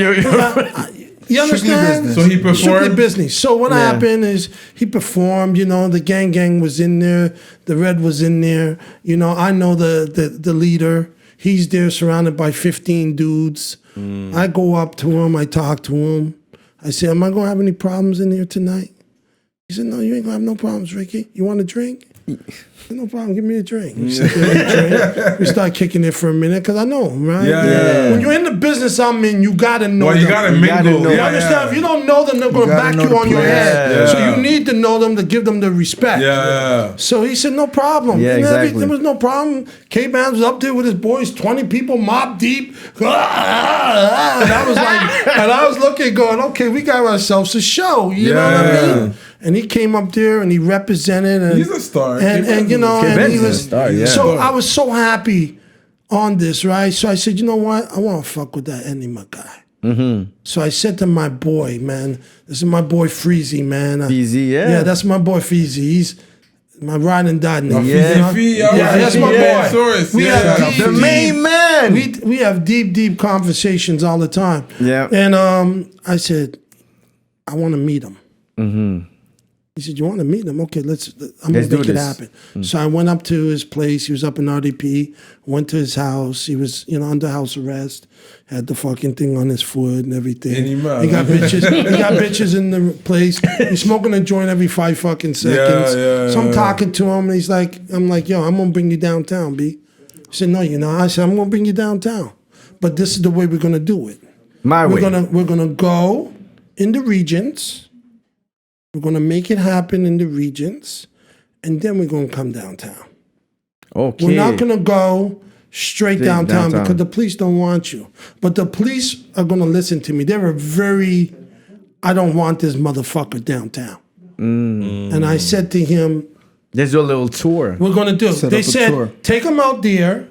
If everything is good in those regions, then you can bring them in. That's so I said, okay, we're going to do that. And, you know, he didn't believe in it. He, you know, and he thought that it was, so he took that, oh, you can get me in. So therefore, I'm going to go and do my thing with somebody else. He went and did something with somebody else. He got blocked, right? He couldn't get in, do the show. So then he was like, you know, a little bit upset at me, but I'm like, yo. Why? Yo, I told you I was going to do this. All you had to do is follow the game plan. So we were going to break bread on that level. And then one day I was going to go up to his house and just kick it with him, right? Because he's mad cool. He's a beautiful guy. Cool dude. He's mad cool. I love him. You know what I mean? Ain't nothing, no ill beef, nothing. Straight up. And I was going to go that day and I didn't go. And that was the day that they came and they raided him. And they raided him at his apartment up there in RDP. And I said to myself, imagine I would have been up in there. They would have jacked my motherfucking ass up, put the cuffs on me. Tag and then you. You tag me, and you know what I mean? And that was, and then I found out he had guns in the place. He had this, he had that. I said, oh, fuck. That's what the news was saying. I don't know if he had it. I never seen it. He never showed it to me, except for a little bit of weed, which was cool. You know what I'm saying?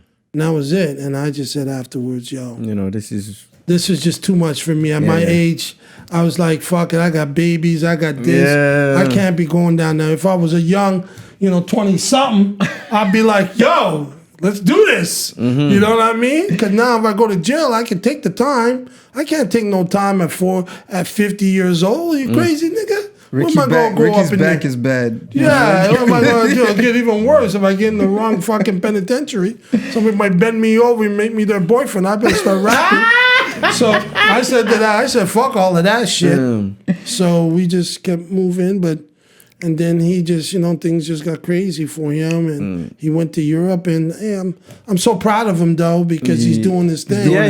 He's doing his thing. Definitely. But that was my brief love affair with the homie. Okay. It didn't last long. And 514. You did in 514? Yeah, them guys were cool, man. I was brought to them to Feezy. He made that happen. Feezy. Yeah, he made that Feezy est sérieux comme ça. Là. Yeah, he made that. I came to him and I said, yo, I want to fuck with these guys.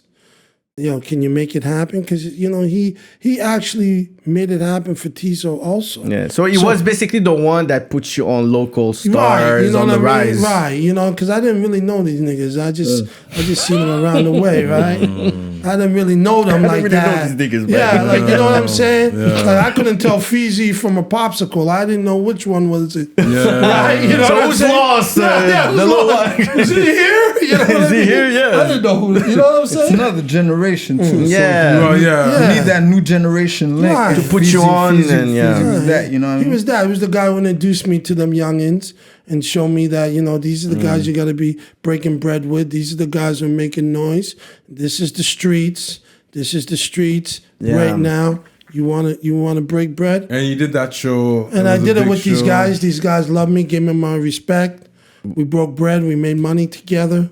Everybody was happy. The business was straight. Club Soda. That was Club Soda. Yeah. The business was straight. And that's the way. And then these guys blew up. And again, this is what happens, right? Guys are hungry, right? So they want that big cheddar. So they started doing this show with this person and that person. And it just got too crazy. So I just backed off of them and let them do their thing. I did what I could do for them by getting them downtown. On the first big I got them downtown. Yeah, and I showed them that if you do it this way, the gates are open. I paved the way. I opened. But you wanted to be like the exclusive promoters for them? I couldn't be exclusive. Because, when you're dealing with them youngins, you got to understand, right? They hungry, man. Yeah. So you can't sit up there and try to monopolize. As long as I've known him, he's never been one of those guys that'll put a deal like that on the table. You got to be exclusive with me. Yeah. He never did that. He's but not as far as I know, hustler. exactly, you're downtown. Like, have you done shows outside of town? I've done Toronto. I've done Ottawa. You know what I mean? I did shows in Quebec City. No DAG. Yeah. Oh yeah, you've done DAG. But it's not the same hype. It's not the same capacity. I didn't get along with the owner of DAG. Me and him, he was a disrespectful French Canadian.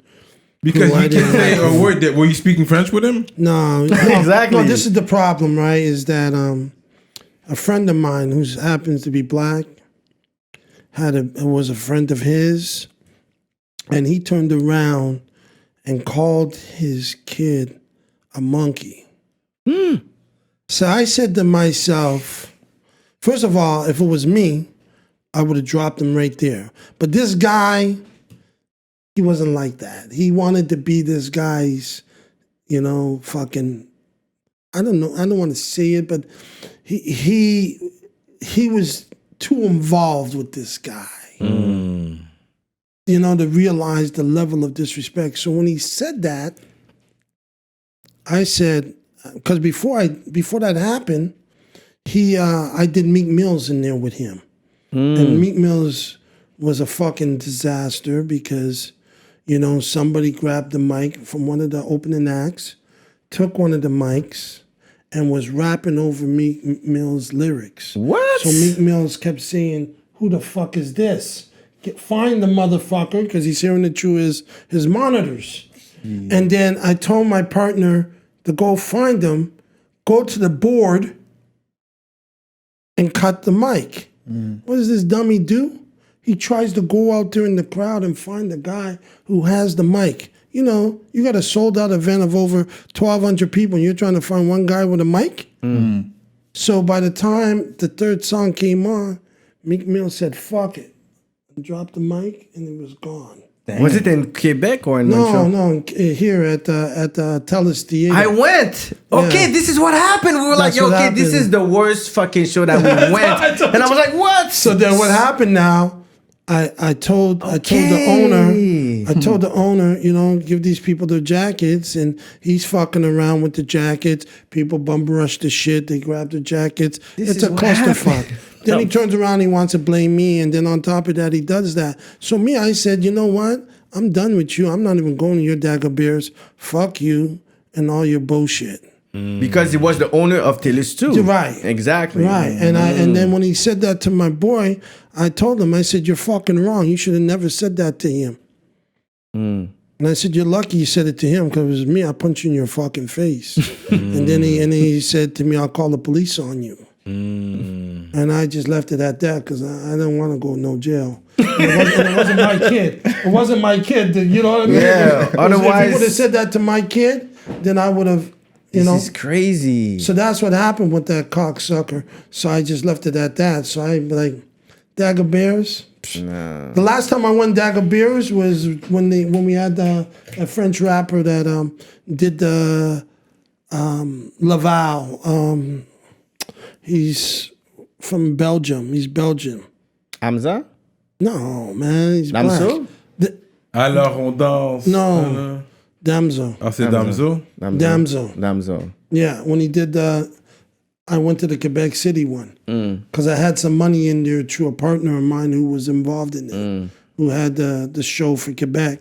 So I put some money into him, so I went to take a look. And that was the first and last time I was in that. Just to take your bread and just left. Yeah, you know, watched a bit of the show.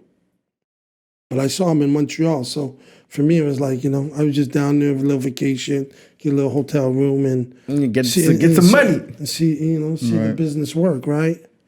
But me personally, I would never do nothing in this shit. I didn't give a fuck. He can have the Taj Mahal. He can have the Great Wall of China. I'd never go, because me, I don't take that shit, eh? Nah, it was disrespectful. I heard very disrespectful. And me, there's too many other rooms in this city for me to fuck with that'll show me love and will never say that. But him, he was arrogant and he was rude and he was a racist. And I say right on the goddamn mic. That's what you understand? And that's it. Because I heard some stuff about it. This is what, for me, it's just a confirmation. Yeah. So, yeah. Wow. I was at the Meek Mill. I was like, what the hell is going on? What that's what happened. Okay. And they were mad because the opening acts were mad because Meek would not come out of his van until the whole backstage was clear. He didn't want no opening acts, none of that. So we had to clear the backstage. And they caught a feeling. Yeah. And they kept the mic. And they decided to do that. That was the reason why they did that. But do you know who? I know who did it. Yeah, crazy. I ain't never worked with them after that. That was it. I gave them their scholarship. It's over. Bad business. You know, and you go do whatever you got to do. But it happens. Guys catch a feeling. They get sensitive. They're maybe big fans of Meek and they wanted to meet him. Yeah. But he was a jerk. No, straight up. He was just a straight up jerk. He was another jerk. LL was a jerk. He's a jerk. You know what I mean? I just forgot about him until now you're realizing, it comes back to you. So my man, I said, let me bring down, Kandu and introduce y'all, because y'all need to know him. Yeah. He's one of the guys who's an industry insider who was making a lot of noise, doing a lot of first in the city. You know what I mean? Bringing a lot of credibility to the black community, to the francophone black community, being that, he's Haitian. You see what I'm saying? Holding down an important position in Quebec. You understand? And working with some of these key groups back then. And he happens to be a great guy and one of my friends. So, I said, come and hang out with me and, and come in Montreal #1 hip-hop show. Oh, shit. That's what's up. Let them know. So, Kandu, c'est qui tes top 5 rap québécois? Moment, là? Tu parles? Ou bien, vous dire, over time? What do you mean? On va aller maintenant, là. Mais avant que tu vas juste répondre ça, vu que toi, t'as passé le temps, puis on parle de t'as été un insider, tout ça, pourquoi qu'on n'a pas eu un black-owned label depuis back then? Black-owned label? Yeah, parce que dans ma tête, je pense que c'est important que tu puisses avoir différents types de labels pour pouvoir market different kind of artists. Ouais, moi, quand j'ai quitté le major label system, c'était une des choses sur lesquelles je travaillais moi-même. Ça s'est mal passé avec mes investisseurs. Yeah.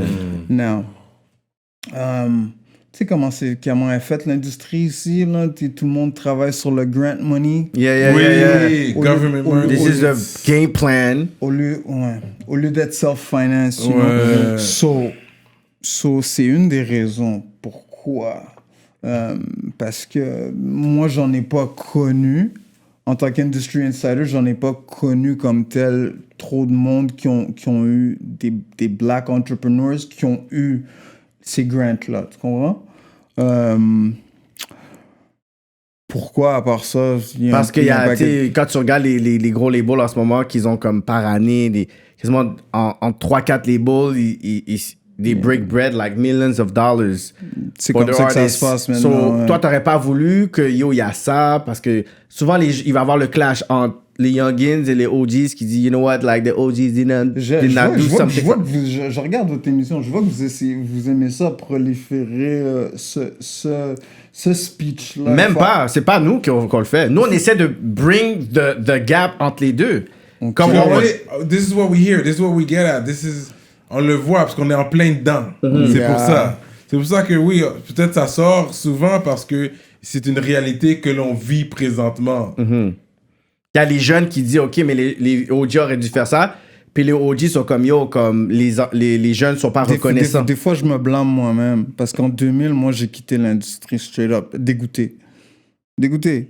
J'en avais vu par les portes bloquées, pas parce que t'es comme non, parce que moi, je les ai ouvertes toutes les portes. Dans ma run, là, entre 95 puis 2000, I kicked down the doors.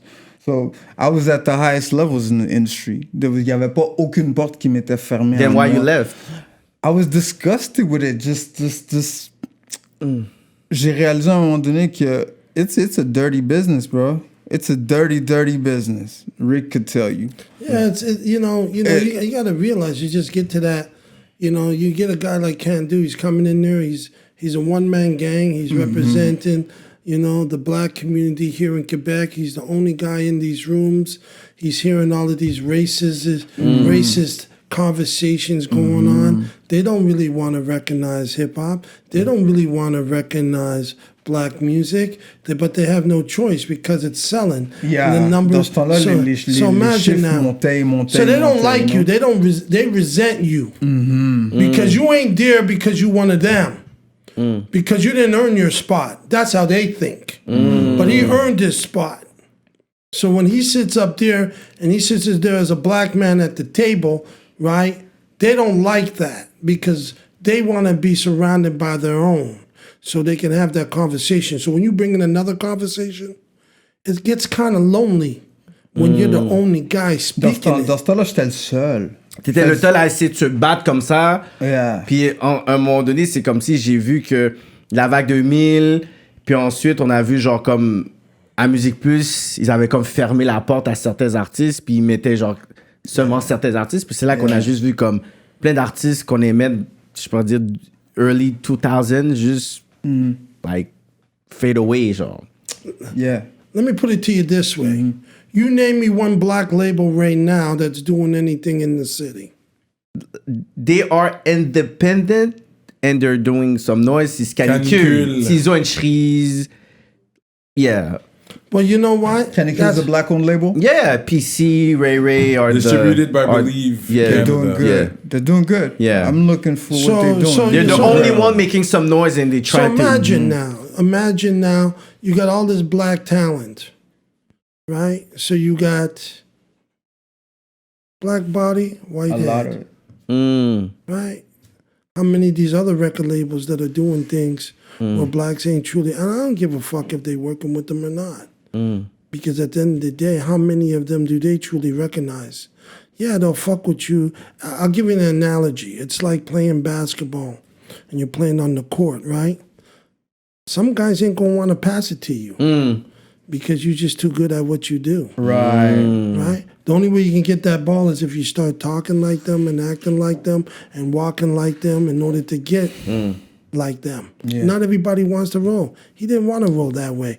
He was a stand-up guy, a pioneer at what he was doing, put his name in the game, showed that he deserved to be there, brought great talent to the table with Moussa and all these guys, worked with these guys, worked with people across Canada, showed that Montreal had some real representation. When Toronto looked around, they see some black folks in there mixing it up. But he was a one-man gang. It was early in the game, too. It was early. Fait que d'en fait, t'as du bitterness dans cette affaire-là. Est-ce que, like, have you tried to sit down with, je sais pas, les artistes qui étaient en train de blow up back then, qui étaient black, je sais pas, il y avait tes connaisseurs, il y avait Kashim, il y avait comme tous ces gars-là qui Kashim, c'est mon frère. Quand moi j'avais mon record label et mon studio dans le Vieux-Montréal, un des premiers, en fait, qui était dédié au rap music, strictly, là. Il y avait j'avais une politique porte ouverte pour 2 artistes. La secrétaire en avant savait qu'elle pouvait laisser ces 2 gars-là rentrer n'importe quand. Même s'ils n'étaient pas signés directement au label, ils étaient comme chez eux, ils pouvaient faire comme chez eux.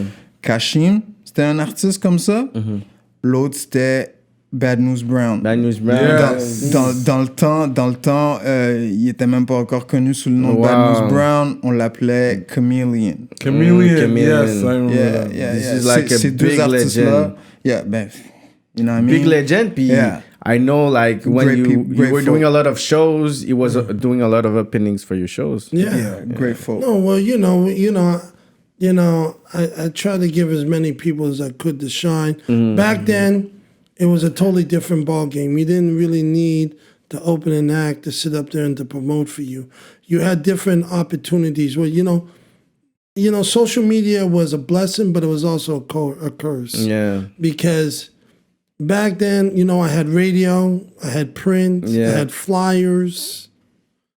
You see what I'm saying? I had so many different ways to get to that person. Now, what do you got? Facebook, Instagram, Snapchat. Yeah. Right? There's no more radio, really. Radio's a little bit here and there. What do you got? You got all these guys now that are coming out. Some of these guys are making noise. YouTube is pimping them. Spotify is pimping them, giving them shitty money. They're up there grinding out for nickels and dimes. DSP game. You're right. The game has changed, but there's still opportunities for guys to win in it, right? There's still guys who are making it, even though they ain't making it like guys made it back then. There was fewer making it. Back then, you were making it more, but it was fewer. Yeah. Now there's more people making it. It's the golden era of hip-hop for French rappers now. Yeah, okay, we'll put it that way, yeah. Not quality-wise, but money-wise. That's a matter of opinion. Taste. Yeah. Of your taste, My son and daughter listens to French rap. Yeah. Okay? And listen to English rap. And at one time, you never had that. Now, the reason why French rap is where it's at today is when the Arab community came into Canada. You see what I mean? When they came in, right? You got 2 ethnic communities that are francophone that came in. You have the Asian community. After the Asian community came the Arab community. Yeah, but the difference with the Haitians is that they spoke English. They were comfortable in either language. With the French, Algerians, Libyans, and all these guys, they're French exclusively or Arabic.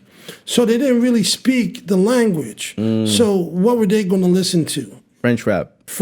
Mostly. So I am now, and all the people in French. Yeah. So then they now start fucking with the Haitian rappers and the African rappers here who are French. They started to push towards that. Exactly. Started watching the videos. Started buying the records, going to the shows, encouraging their friends who typically would have went towards English, American rap to embrace it. That brought these guys up.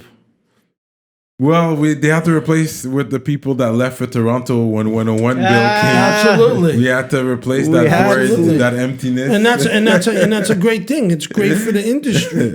It's not a bad thing. But it's not good for the English rappers. It doesn't matter because at the end of the day, the English rap have to realize if you want to break bread, now you have to break bread with them. Because at one point it was different. But at one point we had like the English rapper, like I think it was 2012. We had the Mugs, we had the Eye Blast. Like they were like a peak. They had a wave. Like they were the stars of the city at one point. They had a wave, but they never had a wave like this wave, my friend. These guys could not. I seen it with my own eyes. When I get a guy like a Tizo coming from. Where's he coming from? Laval. And Atlantique. Sell out Club Soda. Sell out Club Soda. Sell out Club Soda. Okay? When you got a group like Sang Song Kato, sell out Metropolis. When you got a guy like Loud, sell out 2 shows at Bell Center. 2 shows. Yeah. Brother, what are you telling me? Their wave was a ripple. This is a tsunami. So we never had this in English rap. Yo, but it's only the evolution of the hip hop culture. Also. Right. Because we're talking about 2012, and now we are like it's the evolution of the hip hop culture here. So now you got to learn to break bread with your fellow brothers and sisters. You can't just sit up there and play a position when there's no position to play. Right. You know, it's all about building and bonding and using their energy and they using your energy because a lot of these French rappers got mad love for those English rappers, but they just have to understand that, you know, we got to break bread together. To go, and that's how we're going to make once that happens, the city, things are going to really, really change for this culture. Because the French rappers collab together, but the English rappers, sometimes you just like, you know, I want to do my own thing. Once Montreal realizes, the culture of Montreal realizes that what makes the city unique is that. That's a great look to the rest of the world too. That's what makes us unique, right? Exactement. Being bilingual. Bonjour, hi. Right. Bonjour, hi. Right. And if that can be interpreted in terms of what we bring to this rap thing, right? Yeah. Once that happens, Montreal will take its rightful place. I agree. In the worldwide hip hop culture. I believe that. I have to ask that question, Ricky. You had that big statement on Olivier Primo and that culture vulture thing. Yeah. And I want to know your take on that. Well, you know, this is how I look at it, right? You know, you're in America. Yeah. Okay? One of the birthplaces of hip hop. They respect their OGs. They put them on in whatever regards. They don't sit up there and think that, okay, because we put it on, only we should be on. Yeah. What I don't like about him is that he has a certain level of arrogance. Yeah, okay. He thinks because, quote, this is his province, because he's French-Canadian, he's white, he's privileged, right? That he could just come and take whatever he wants to take and push somebody down. Wow. And me, I don't go for that shit. Wow. You understand what I mean? Because me, I'm proud of who I am. Biracial, call it what you want to call it. But I stand as who I stand. And when I sit at a table, I sit at the table. You don't give me crumbs. But you had to talk with him? Well, I had to talk with his flunky. And his flunky came to me and asked me if I can hand out some flyers for his Metro thing. Oh, and I said, Hand out some flyers. Motherfucker. I did Eminem, nigga. Like, who the fuck is Like hand out respect. some flyers. I said, listen, man, call me when you're sitting at the table so we can sit there and talk about some real money and some real percentage. When I go and work with Ivanka, believe it or not, they give me my respect. Yeah. They'll come to me and they'll say, Ricky, here's the budget. What do you want? You want 20%, 30%, 10%, or do you want a salary? And we're talking about Ivanka. That's the respect. Mm-hmm. You understand? And they're the toppest. Right. But that's the respect. That's right. This motherfucker comes to me and thinks that he's just going to punk me off. Motherfucking OG, I'll throw this motherfucker to the ground. You understand? Or try to. You know what I'm saying? They're going to have to start respecting OGs, or we just going to take the respect. You know what I mean? Like that, used to that. This is it, man. I'm not going to let this guy push my face into the mud. Who the fuck is he? Was he out there when I was dealing with the bullshit? Was he out there when I was dealing with the gunshots? Was he out there dealing with the gangs? Was he out there dealing with all these motherfucking knuckleheads and dealing with the bullshit and dealing with getting them across the borders? Where the fuck was he? He was listening to his house music up there with all his EDM buddies, smoking his shit, doing his ecstasy pills, all that shit. Now you want to come back to me and you want to come to me and you want to talk to me? And tell me to go hand out a flyer for you, you know what? Fuck you. You understand? Take that and give him that message. Because I don't like the motherfucker. And he can never talk to me, and I'll never break bread with him. You understand? Because he's a cocksucker. You don't talk to me like that. You don't talk to none of my people like that. I don't care if your best friend is fucking black either. Don't run that bullshit on me. You give me my respect, I'll take it. And that is it. But so I don't go that way. This is crazy because I saw when he did the Metro Festival, people were like, yo, thanks to him, he put like hip hop on another level. That's what's up.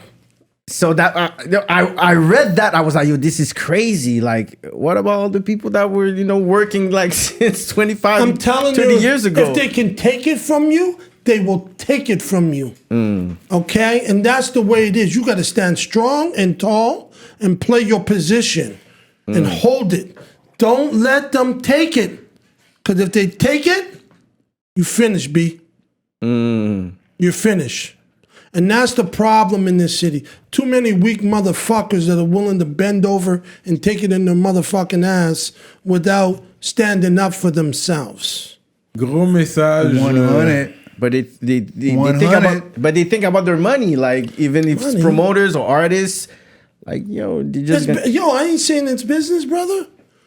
So how come when you go to America and you got guys like Chuck D and all these guys getting these great positions, making six figures, doing great things in the business, coming to them, offering them opportunities to break bread with you? You don't come to them and peddle some fucking flyers. Do you go to them people and tell them that? No. Save that shit for the juniors. So when I told him, basically when I wrote him and I basically told him, go fuck yourself. In so many words. He replied or? No, absolutely not. Why would he? I'm beneath him. He wouldn't reply. I am beneath him. Yeah, he own his place and do crazy big... Beach Club didn't want no black people in their place. Yeah, They used to pop their pills. Yeah, 2012, 13. If you don't know that... I never... I got refused. I never really went there. Yeah, I got refused in 2013 with my people. I don't recall ever going to Beach Club, to be honest. And since that day, I never came back. I never went to that place. You know why? Because they didn't want to play hip-hop. They didn't want to respect my people. They wanted to play that EDM, not knowing that EDM did come from black people. It's black people. Then Chicago or Detroit. Right, exactly. Okay, but they didn't want to play, right? So they sat up there and punked us off. And then all of a sudden, because it made money and it made sense, they decided they were going to move in it without respecting the OGs and paying homage and bringing them in properly. You can't do that. I'm not going for that. But wait, you expect a new guy that comes in, does his thing, has to bring you in on his... He's supposed to offer me or offer those people around me that are OGs on that. Because you know what? I invested my sweat equity into this. And so has many others who have been in the business who've invested their sweat equity into this. No, but it's their hustle. I come through, I start hustling, I start doing my thing, producing shows. I gotta put people, the OGs, exactly. I'm doing. Non, mais when I came in the game, logiquement, je suis arrivé avec, in the club scene, I was with Myrto. And then when I did my his brother. Yeah. So, fait que tu sais, je travaillais avec Myrto 2013, 2014, 2015. You see? OG. My Fait brother, que moi, my brother. fait que quand moi j'étais plus jeune, j'étais avec Mr. Vane et Myrto et Tommy right. Knox. So, quand moi j'ai commencé à faire mes events, j'ai amené Myrto as a partner. And then I was with Sales and Myrto. Ensuite, quand j'avais des affaires de mix, j'ai dit, yo, I need you, Myrto, to mix my stuff. J'aurais pu contacter n'importe quel studio. J'ai dit, you know what, Mr. Vane, I'm going to put you on. Right. Ensuite, quand j'avais DJ Shadow pour mes interviews, je checkais DJ Shadow. Shout out to Tommy Knock and Mr. Vane. So, j'avais pas... Like, I didn't have to do it. Tu comprends? J'avais 22, 23. I didn't have to do this stuff. So you need an OG co-sign. But you went the right way. You did the right thing, though. You did the right thing. So what you're saying is you need an OG co-sign to do your thing. You don't need an OG You have to do it by respect. It's a matter of respect and the right way to do things. And you know that respect que Sales a fait à Rickey D. Rickey D saved one of my parties when we did Karuchi. And you know, we had the venue, there were a water pipe that just told, and Sales called you and like, you know what, I'm gonna call the guy at the arena, and in less than 24 hours you booked. You know that concept, that concept of generational wealth they keep talking about? Well, it's not necessarily just your kid. That concept of generational wealth happens in that relationship between us OGs and the YGs and how we can sit across from each other. See, Rickey is my OG. They call me a triple OG. There's a big talk they call me a triple OG, but I used to go to Rickey's parties. And learn. We met in the Blocko era when I was just a stick-up kid, right? Now, we have this relationship that go over 30 years, and we still do business to this day. Now we do projects together because there's that symbiotic relationship that happens when I could pass on wisdom, connections, experience. I can call you and say, yo, what's hot on the streets right now? Like you tell me, like I might not know. Like I'm busy doing real estate deals. Like I'm in Haiti building a hotel. Tell what's going on in the streets, KK. You know, or you needed my brother Miro. Shout out, baby bro. Shout out, bro. Right, Free Sam King. When you needed him, he was there for you. When always you needed, there for me, man. When you needed Rick to rent that club, you were able to call Rick. That was a that's big move, passing on generational wealth, people. If you remember anything I said, remember that on Rapolitik. OG Kandu told you that. You know, at the end of the day, I ain't telling the man that he can't do his thing. That's not what he said. That's not what I'm saying. C'est le disrespect that came with that. It's the disrespect of coming at that. Name, You know what I'm saying? Respect the architects. That's a principle right there. You got to do that. You know, if you don't do that, right, we lost rock. We lost jazz. We lost blues. What else do we need to lose? For motherfuckers to wake the fuck up. Gros talk. What else we need to lose? You just tell me, and I understand, right? I get it. They're trying to get reggae, but it's a little bit. It's coming. It's coming though. It's coming. They try Afro beats though, but it's really crazy because it's Afro beats. So I don't know how you're gonna do it. They're trying to get compa. Right now, Sweet Mickey just signed a deal with Live Nation in Europe. Right? They did? El Presidente. Yo, it's coming. It's coming. Oh, they're going to take over Compa real quick. Well, they're going to try. But they're going to realize... That's a harder business. That's a harder nut to cry. That's a harder nut to cry. They're dealing with HMI is already fucked up. So you guys are just going to say, okay, this is really crazy. HMI vont savoir, wap control. Yeah, they're going to say, okay, this is so crazy. You understand? But they're going to try. It don't mean they're going to succeed, but they're going to try, right? But this is big if he signed through. Yeah, he signed. It's done. He signed it. It's done. If this COVID wasn't here, you're going to about to see some serious things come true. Because I was about to do a show with him and some other of my brothers. Straight up. Yeah, in the city. You had big plans for 2020. Yeah, actually. you know what I mean? Everything got derailed right now, but it's okay. You know what I mean? Just more time to practice. But is it pushed like for 2021? Well, you know, whenever the COVID's done and we can get back to business. Inshallah.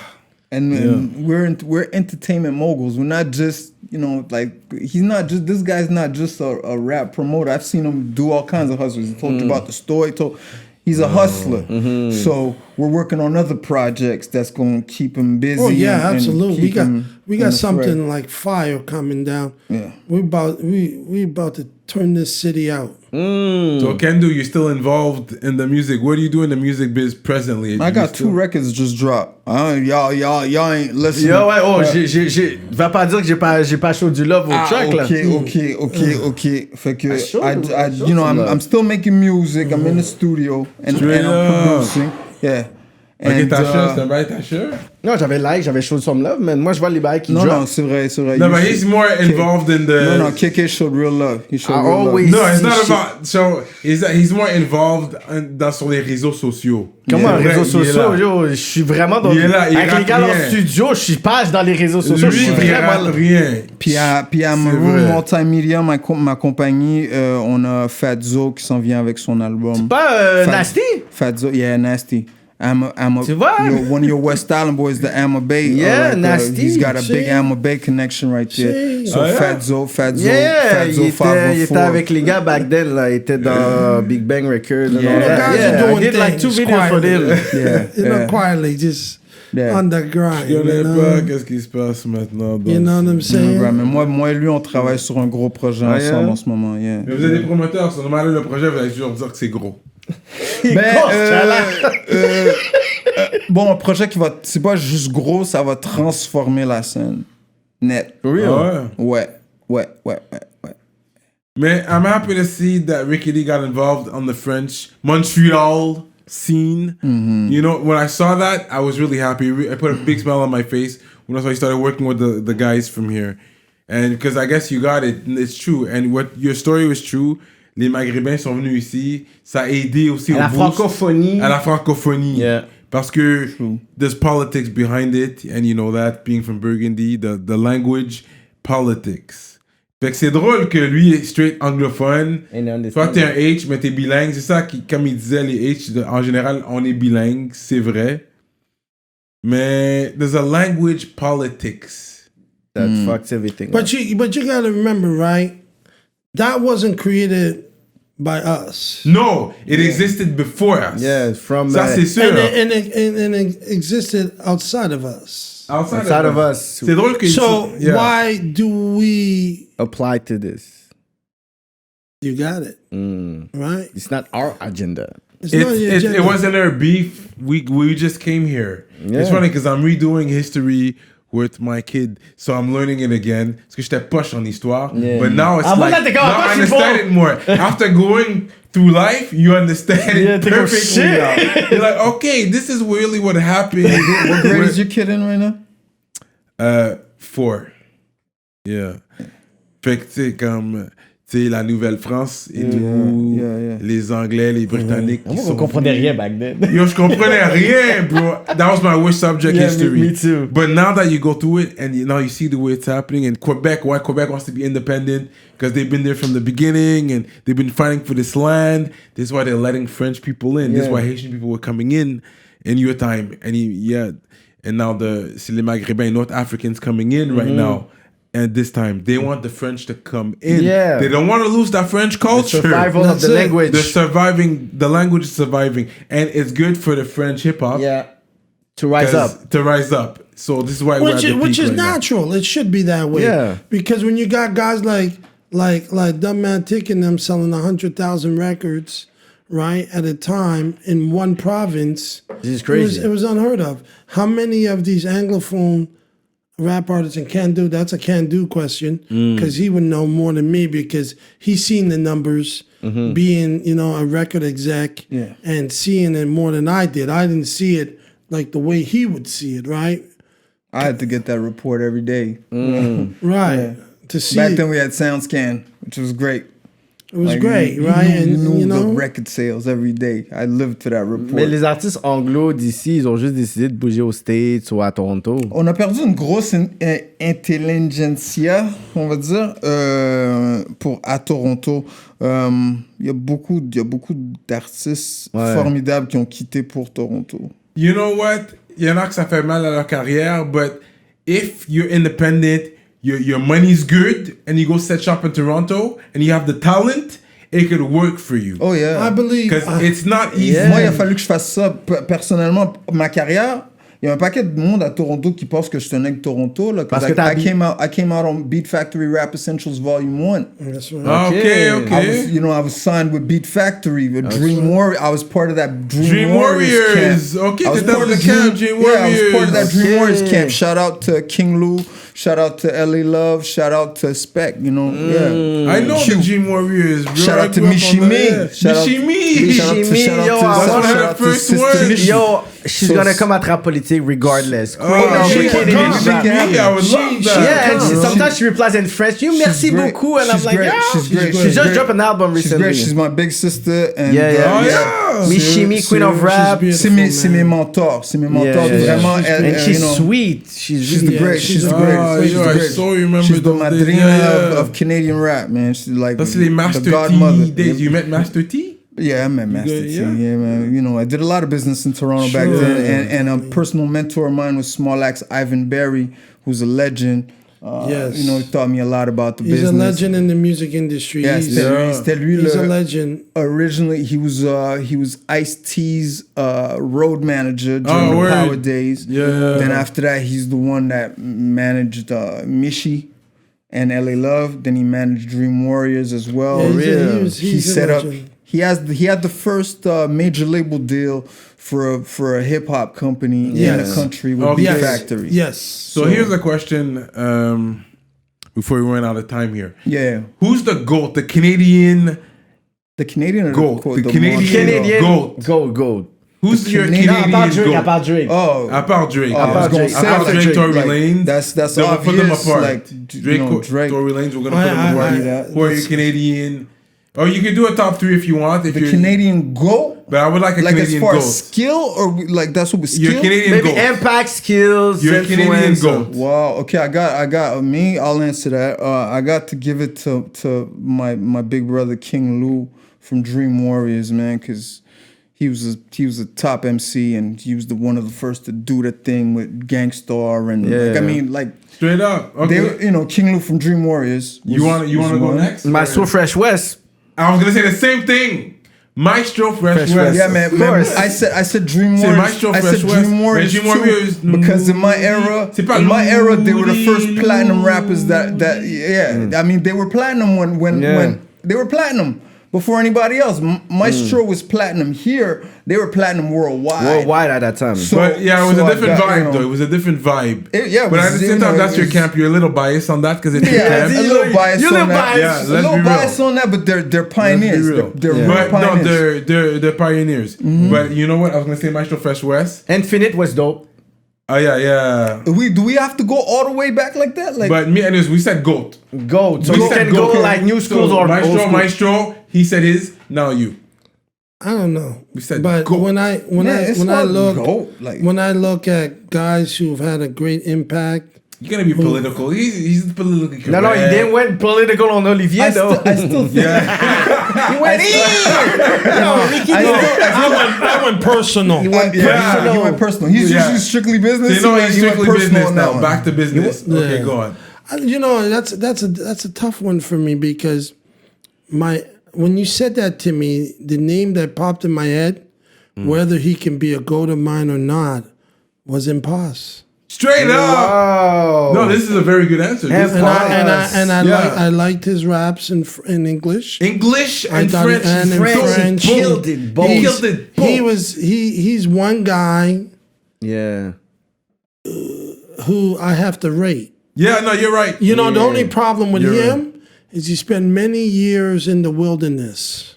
You understand? Wilderness. He was in the wilderness. Nobody knew what he was doing. His hustle could have been more intense. Yeah. Let's put it that way. Yeah, he could have taken control of this market a long time ago and used it. And I feel that any English rapper in this city who wants to put his name in the game in Canada and throughout the world are going to have to fuck with those French guys, because if they don't fuck with them, they're not going to get the cosign that they need, especially from this market, if that's where they come from. Because hip-hop is about where you from and who you rep. Right. And it's always been about that. That's why guys ask you, where you from, Kandu? Yeah. Where you from? Where you from? Yeah, where you from, Kandu? Answer that question. I'm a Saint Michel dude. Ah, c'est ça? Okay. I'm a Saint Michel dude. All my family come from RDP, as you know. But I moved to the South Shore when I was like 18. Okay. But I'm a Saint Michel BG. Like I saw in the park, like Bélanger, ça c'est quoi BG? Yeah, BG, baby gangster. Because I saw the triple. I'm technically a double OG. I'm not a triple OG. They call me that because of everything I done in the game. Yeah. They call me that, but I'm a double OG because I saw the originals in Saint Bernadette Park. You saw everything form. Yeah, how it went down. How it became gang, and how Cette was formed. I saw before there was colors, man. Yeah, before there was colors. Faces. Yeah, it was faces. Yeah, we knew who you was. We knew. Before and then the colors came. Yeah, before. Now it's expanding a lot. Now I think it's getting a little too much. What's that? The colors. It's done. It's done. Some people stick to it, but it's done. Everybody's got money now. They try to rise it up. I think the only color that matters now is the colors on your dollar bills, man. Like, is it a brown bill? Is it a red bill? Like, but I think it goes with the age bracket as well. Like at the age we're at, it's money. But yeah, but like there was a time when gang violence was real intense in Montreal, right? It was a thing happening every day, and we made statistics, right? Now, if you look at the statistics. The gang violence rate in Montreal is zero, low, bro. Yeah. It's nil. It's almost nil. Yeah, guys are making money. Everybody's about paper, man. Nobody, as far as I could tell. That's what happens. You come out and you evolve. You know what I mean? And when you evolve, even if you're young and you get schooled the right way, guys teach you about making money. It doesn't matter. It's not where you're from. If I kill somebody or if I hurt somebody, it's business. It's nothing personal. You're fucking with my business. Yeah, I believe it's a good evolution for the city. So, actually. And guys are just, doing their thing, and those are in jail are in jail, those are dead are dead, and those on the run are on the run, and other guys evolve, right? Some guys start off from one business, evolve and pivot into something else. Yeah. And they don't always stay in that business and that life because they evolve and they step up. I like to send a shout out to my Layers King. Yeah. Layers King. So this is in Montreal? This was Black Lives Matter. So, and Layers Kings, they put it together for me. It was my idea. How many people came out for that? Shout out to Hustle. Man, it was about 100,000. Straight up. It was a great moment for Black Lives Matter. It gave us an opportunity, black, white, and everything else in between, to come out and represent the people and show that there is people out there who do have respect for us, who do value us as a people and as an individual. And that's very important. A great moment of solidarity. Exactly. Yeah. You know what I mean? And that, and we need to teach some of these other folks, and we need to call out the perpetrators, right? And the people who are the people who are faking the funk. Yeah, for the clout and the attention. Right, and let them put them on blast like the TIs and all these motherfuckers do. They put you on blast. When you step out of pocket, they put you back into the pocket. And we need that. We need that because if we don't do that, things would be very different if that because in the 90s we believed in that. If you weren't doing it right on the stage, you get snatched off a stage. Yeah. If you weren't doing if a media let's talk about the media, right? You guys are media, right? If a media wasn't doing the right thing, a hip hop media, let's the mainstream media would have you arrested, right? But a hip hop media, you could actually go to them and say, you know what, you repping for the street culture, so you have to know how to deal with street dudes. Yeah. So don't be phony. Don't be phony. Be real. I don't care what your color is. Yeah. Be real, respect the culture, respect the architects, and let us all build together. Yeah, real city.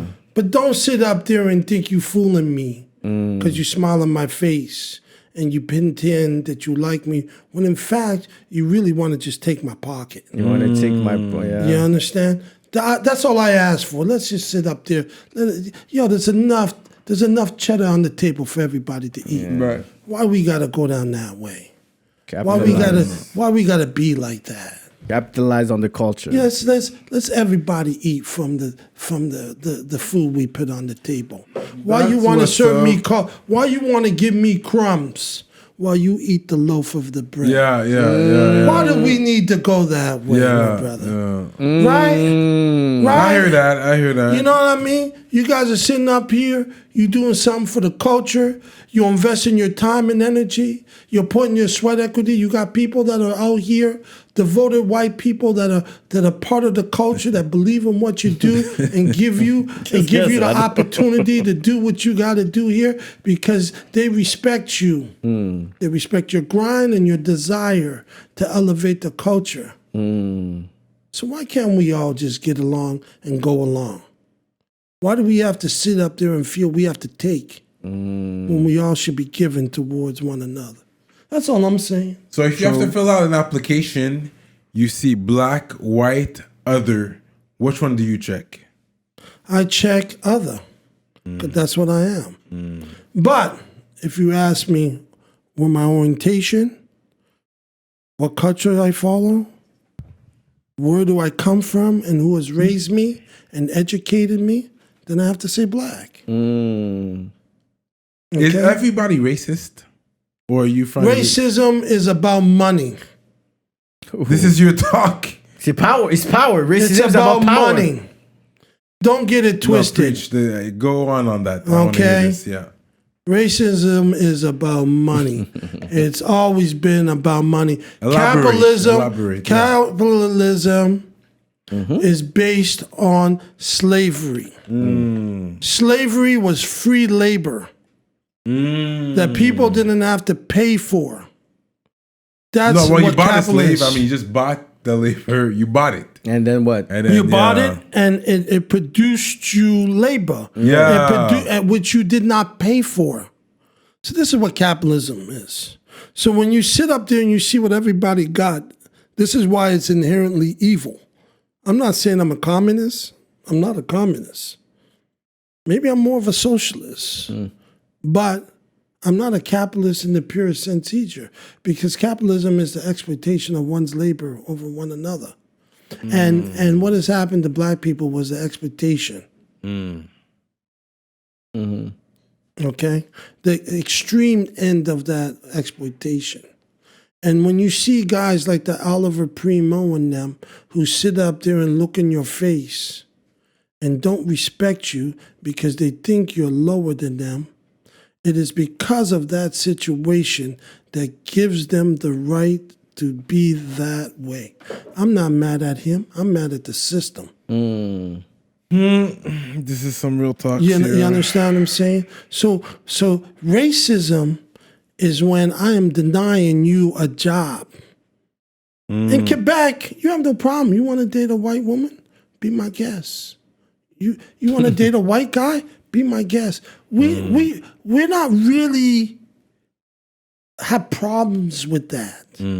If you notice, especially in the city. I don't know about in the regions, but I know about here. However, now when it comes to the jobs, we got a problem. When it comes to ownership, we have a problem. When it comes to economic empowerment, we have a problem. So how are we going to do that? By energizing guys like yourselves to elevate our community, to build a self-reliance so we can officially sit at the table and be able to talk about some serious issues that'll benefit all of us. And not us as dogs sitting at the table and expecting to get a piece of the bone. And that's the difference. This is why, to me, a show like this is more important than being on some fucking funky Entertainment Tonight or whatever, because this is real people here doing real things. You're in here for the love of the culture, of the game. You ain't getting rich off of this. You ain't sitting up there driving big whips and big houses. God and willing, paid. we will. Maybe, but the bottom line, that's not the main thing. Yeah, that's not the main. Yeah, exactly. So you guys, for sure, you do it for the love. You do it because we love it. But yes, if I could fucking ball off this shit, I would. Why not? love. But that's why not? But that's why your not? That's your investment, my brother. Yeah, that is your investment that you Avec put in. l'authenticité, the wealth gonna come, man. Don't chase the money, chase the wealth. You know. You understand? The ROI will come back. You will get that ROI. No. You will get that return on your investment. You know, no matter how you might see it at the end, guys. And this is why this, to me, you know, I love this show. I think the show has a lot of merit. Coming from you, it means a lot, man. No, it does. I listen to you. I don't understand what you're saying half the time, but what I do. Okay, your French is that bad. You know, sometimes it can be that way. Son français ici. He acts like he don't. Il comprend. Il comprend très Not everything. Not everything. Il va comprendre un peu. What is about Moi, je pense qu'il comprend bien. About numbers, I understand. What is numbers comme 25 000? I'm working hard on that. Yeah. You know what I call him? I just call him Slick Rick all the time. Slick Rick on the request line. He's real quick. He acts like he don't. He can, that's how I love he it, can even speak it if he wants to. Oh man, on super. You see, there you go. You know what I mean? I got my wife, my daughter, my son. They sit up there and toute la maison ça parle français. Are they all going to French school? Everybody Haitian in the house. Well, you know, everyone goes to French school. Yeah, my daughter speaks 4 languages: English, French, Creole, and Spanish. My son, he speaks English, French, and Creole. My wife is the same thing. I'm the only fucked up one. Damn. Well, you keep the English going, so they all speak English. Yeah. So you know what I mean. I wish I could have spoken it, because if I could, then I'd try to run for mayor in Little Burgundy. I would give Dominique Anglade a run for her money. You know what I mean? Because you know, une frappe Anglade. You know how she is, right? I hear you. Shout out She's to from elle a rap. Shout out to Dominique Anglade. I went to school with her. You went to school? Okay. I went to private school. She looks cool. She's good people, man. She's cool. I know her from a young girl. Elle a dit des odes, du côté des odes. Non, elle n'a jamais été des odes. Elle est une bonne famille bourgeoise. Une bonne fille sage. But like, she's good people. Yeah, and anybody that thinks because she had whatever privilège qu'elle a eu, comme si elle connaît pas le struggle, she knows. She knows the struggle. She knows racism. She knows what she lost her real parents is. to the. She knows all of it. She's one of us. Okay, right? That's what's up. So me, I'm gonna have to shout out les ministres. Those are people that follow us on Patreon. Your Patreon people. Okay, you guys follow. Okay, he knows what's up. Come on, man. I stay tuned. Shout out à tous les ministres sur les Patreon, les rapoliticiens et les rapoliticiennes. I can't lie, I'm feeling nice right now. Check ses yeux, c'est sûr, man. Straight up. Il devient chinois à la fin de, chaque show. Toujours. J'ai remarqué ça.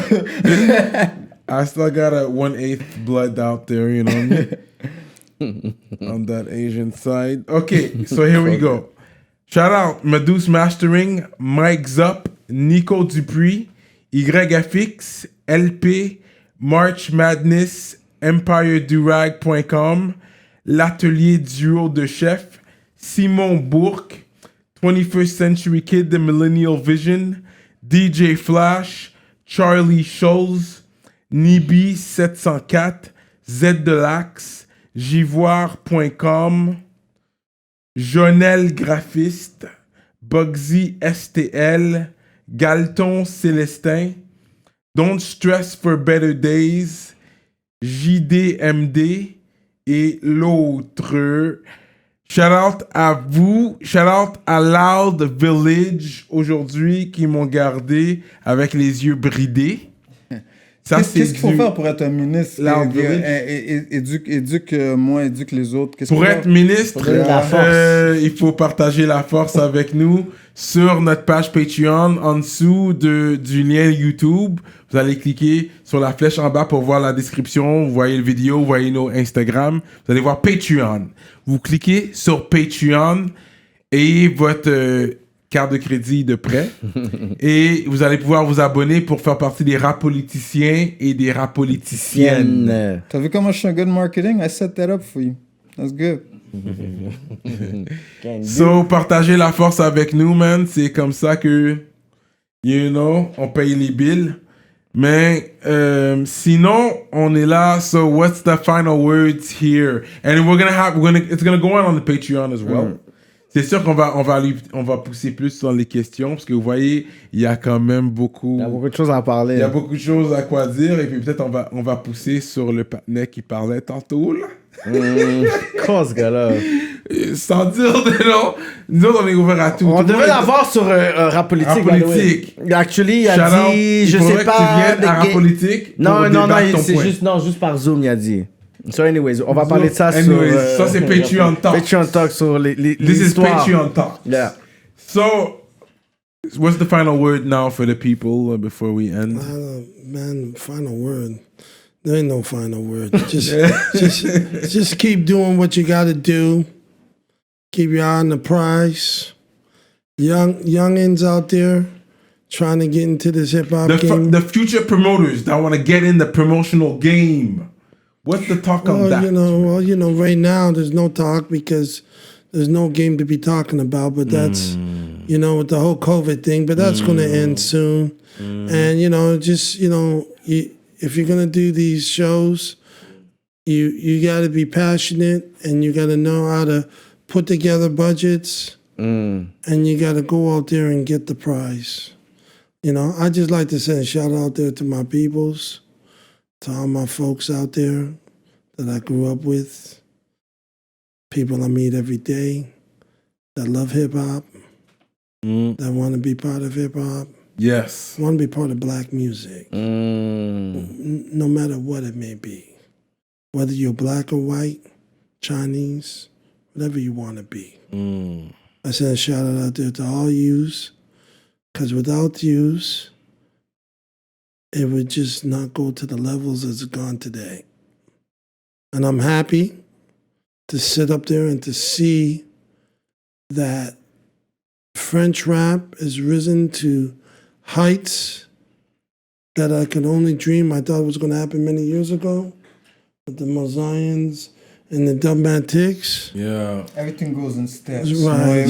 It was a step. It was a step towards what's happening now. And now we're witnessing the golden age of hip hop. Yes. Right now. I thought that was the golden age. I still don't think, in my opinion, right?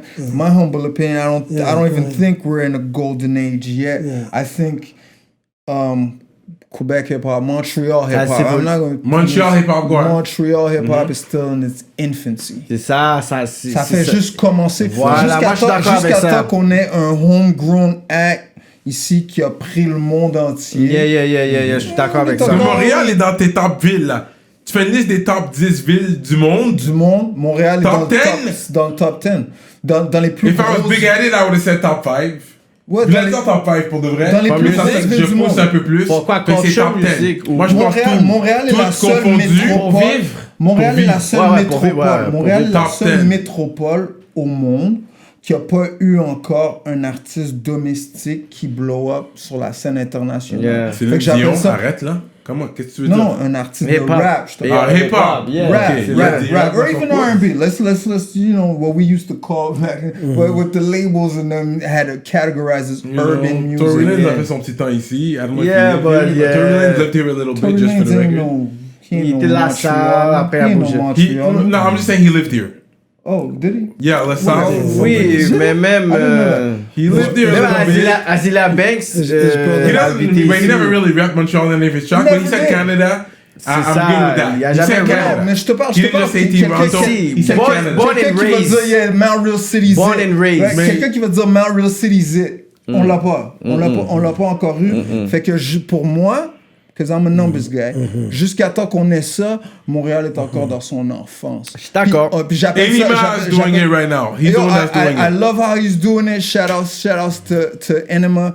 Because, you know, Booba share his shit, everybody, you know what I mean? Yeah, Shout out to everybody that's doing it, mais jusqu'à temps qu'il y ait un artiste domestique ici qui a blow up à l'international, Montréal est dans son enfance. Yeah, j'appelle ça the last frontier of hip-hop, parce qu'on est la seule métropole majeure au monde qui n'a pas encore eu ça. By the way, even a little market Well, like say, I'd rather see that than les Canadiens de Montréal gagner. If I have to choose between both, un Montréalais hip-hop or les Canadiens de Montréal gagner, I'm going to go for Montreal hip-hop. Oh yeah, for sure. But I would love to see Montreal Canadiens win. For sure. Those are two, you're getting drunk because those two are completely two different things. No, but we're just talking. Yeah, I mean, they're two different because it's Montreal. Ça continue au Patreon anyways. It's Montreal International. If we win the Stanley Cup, it's still international. Il y a le talent. À quelque part, ici, à un moment donné, it's gonna happen. Il va avoir un artiste. Juste, il y a eu une maladie sous longtemps que le Montreal Hip Hop a eu. I'm gonna be the one to put the city on the map. Put the city on the map. Until today. It ain't been done yet. I did it in I did it in 95. In 95, I did it. Bright Lights Big City was big enough, a national song that Montreal's eyes, like, people were like, oh, checking for Montreal hip hop. I was the first one to do it. But I'm talking about worldwide. But what happened after you can't do, there was no real follow-ups. Oh, yeah. And that's what happened. For me. Because there was no follow-up from other people like yourself. Yeah. And that's the Mais reality. Bless a fait ses trucs. Bless a fait ses trucs. Bless est dans ma tradition, en fait. And we're going to end it like that now. We're going to go on Patreon. We're going to leave it like that. You guys said your talks. Rapolitik. Allez checker Patreon. Man, God bless. And we out like that. God bless, fellas. God bless. God bless.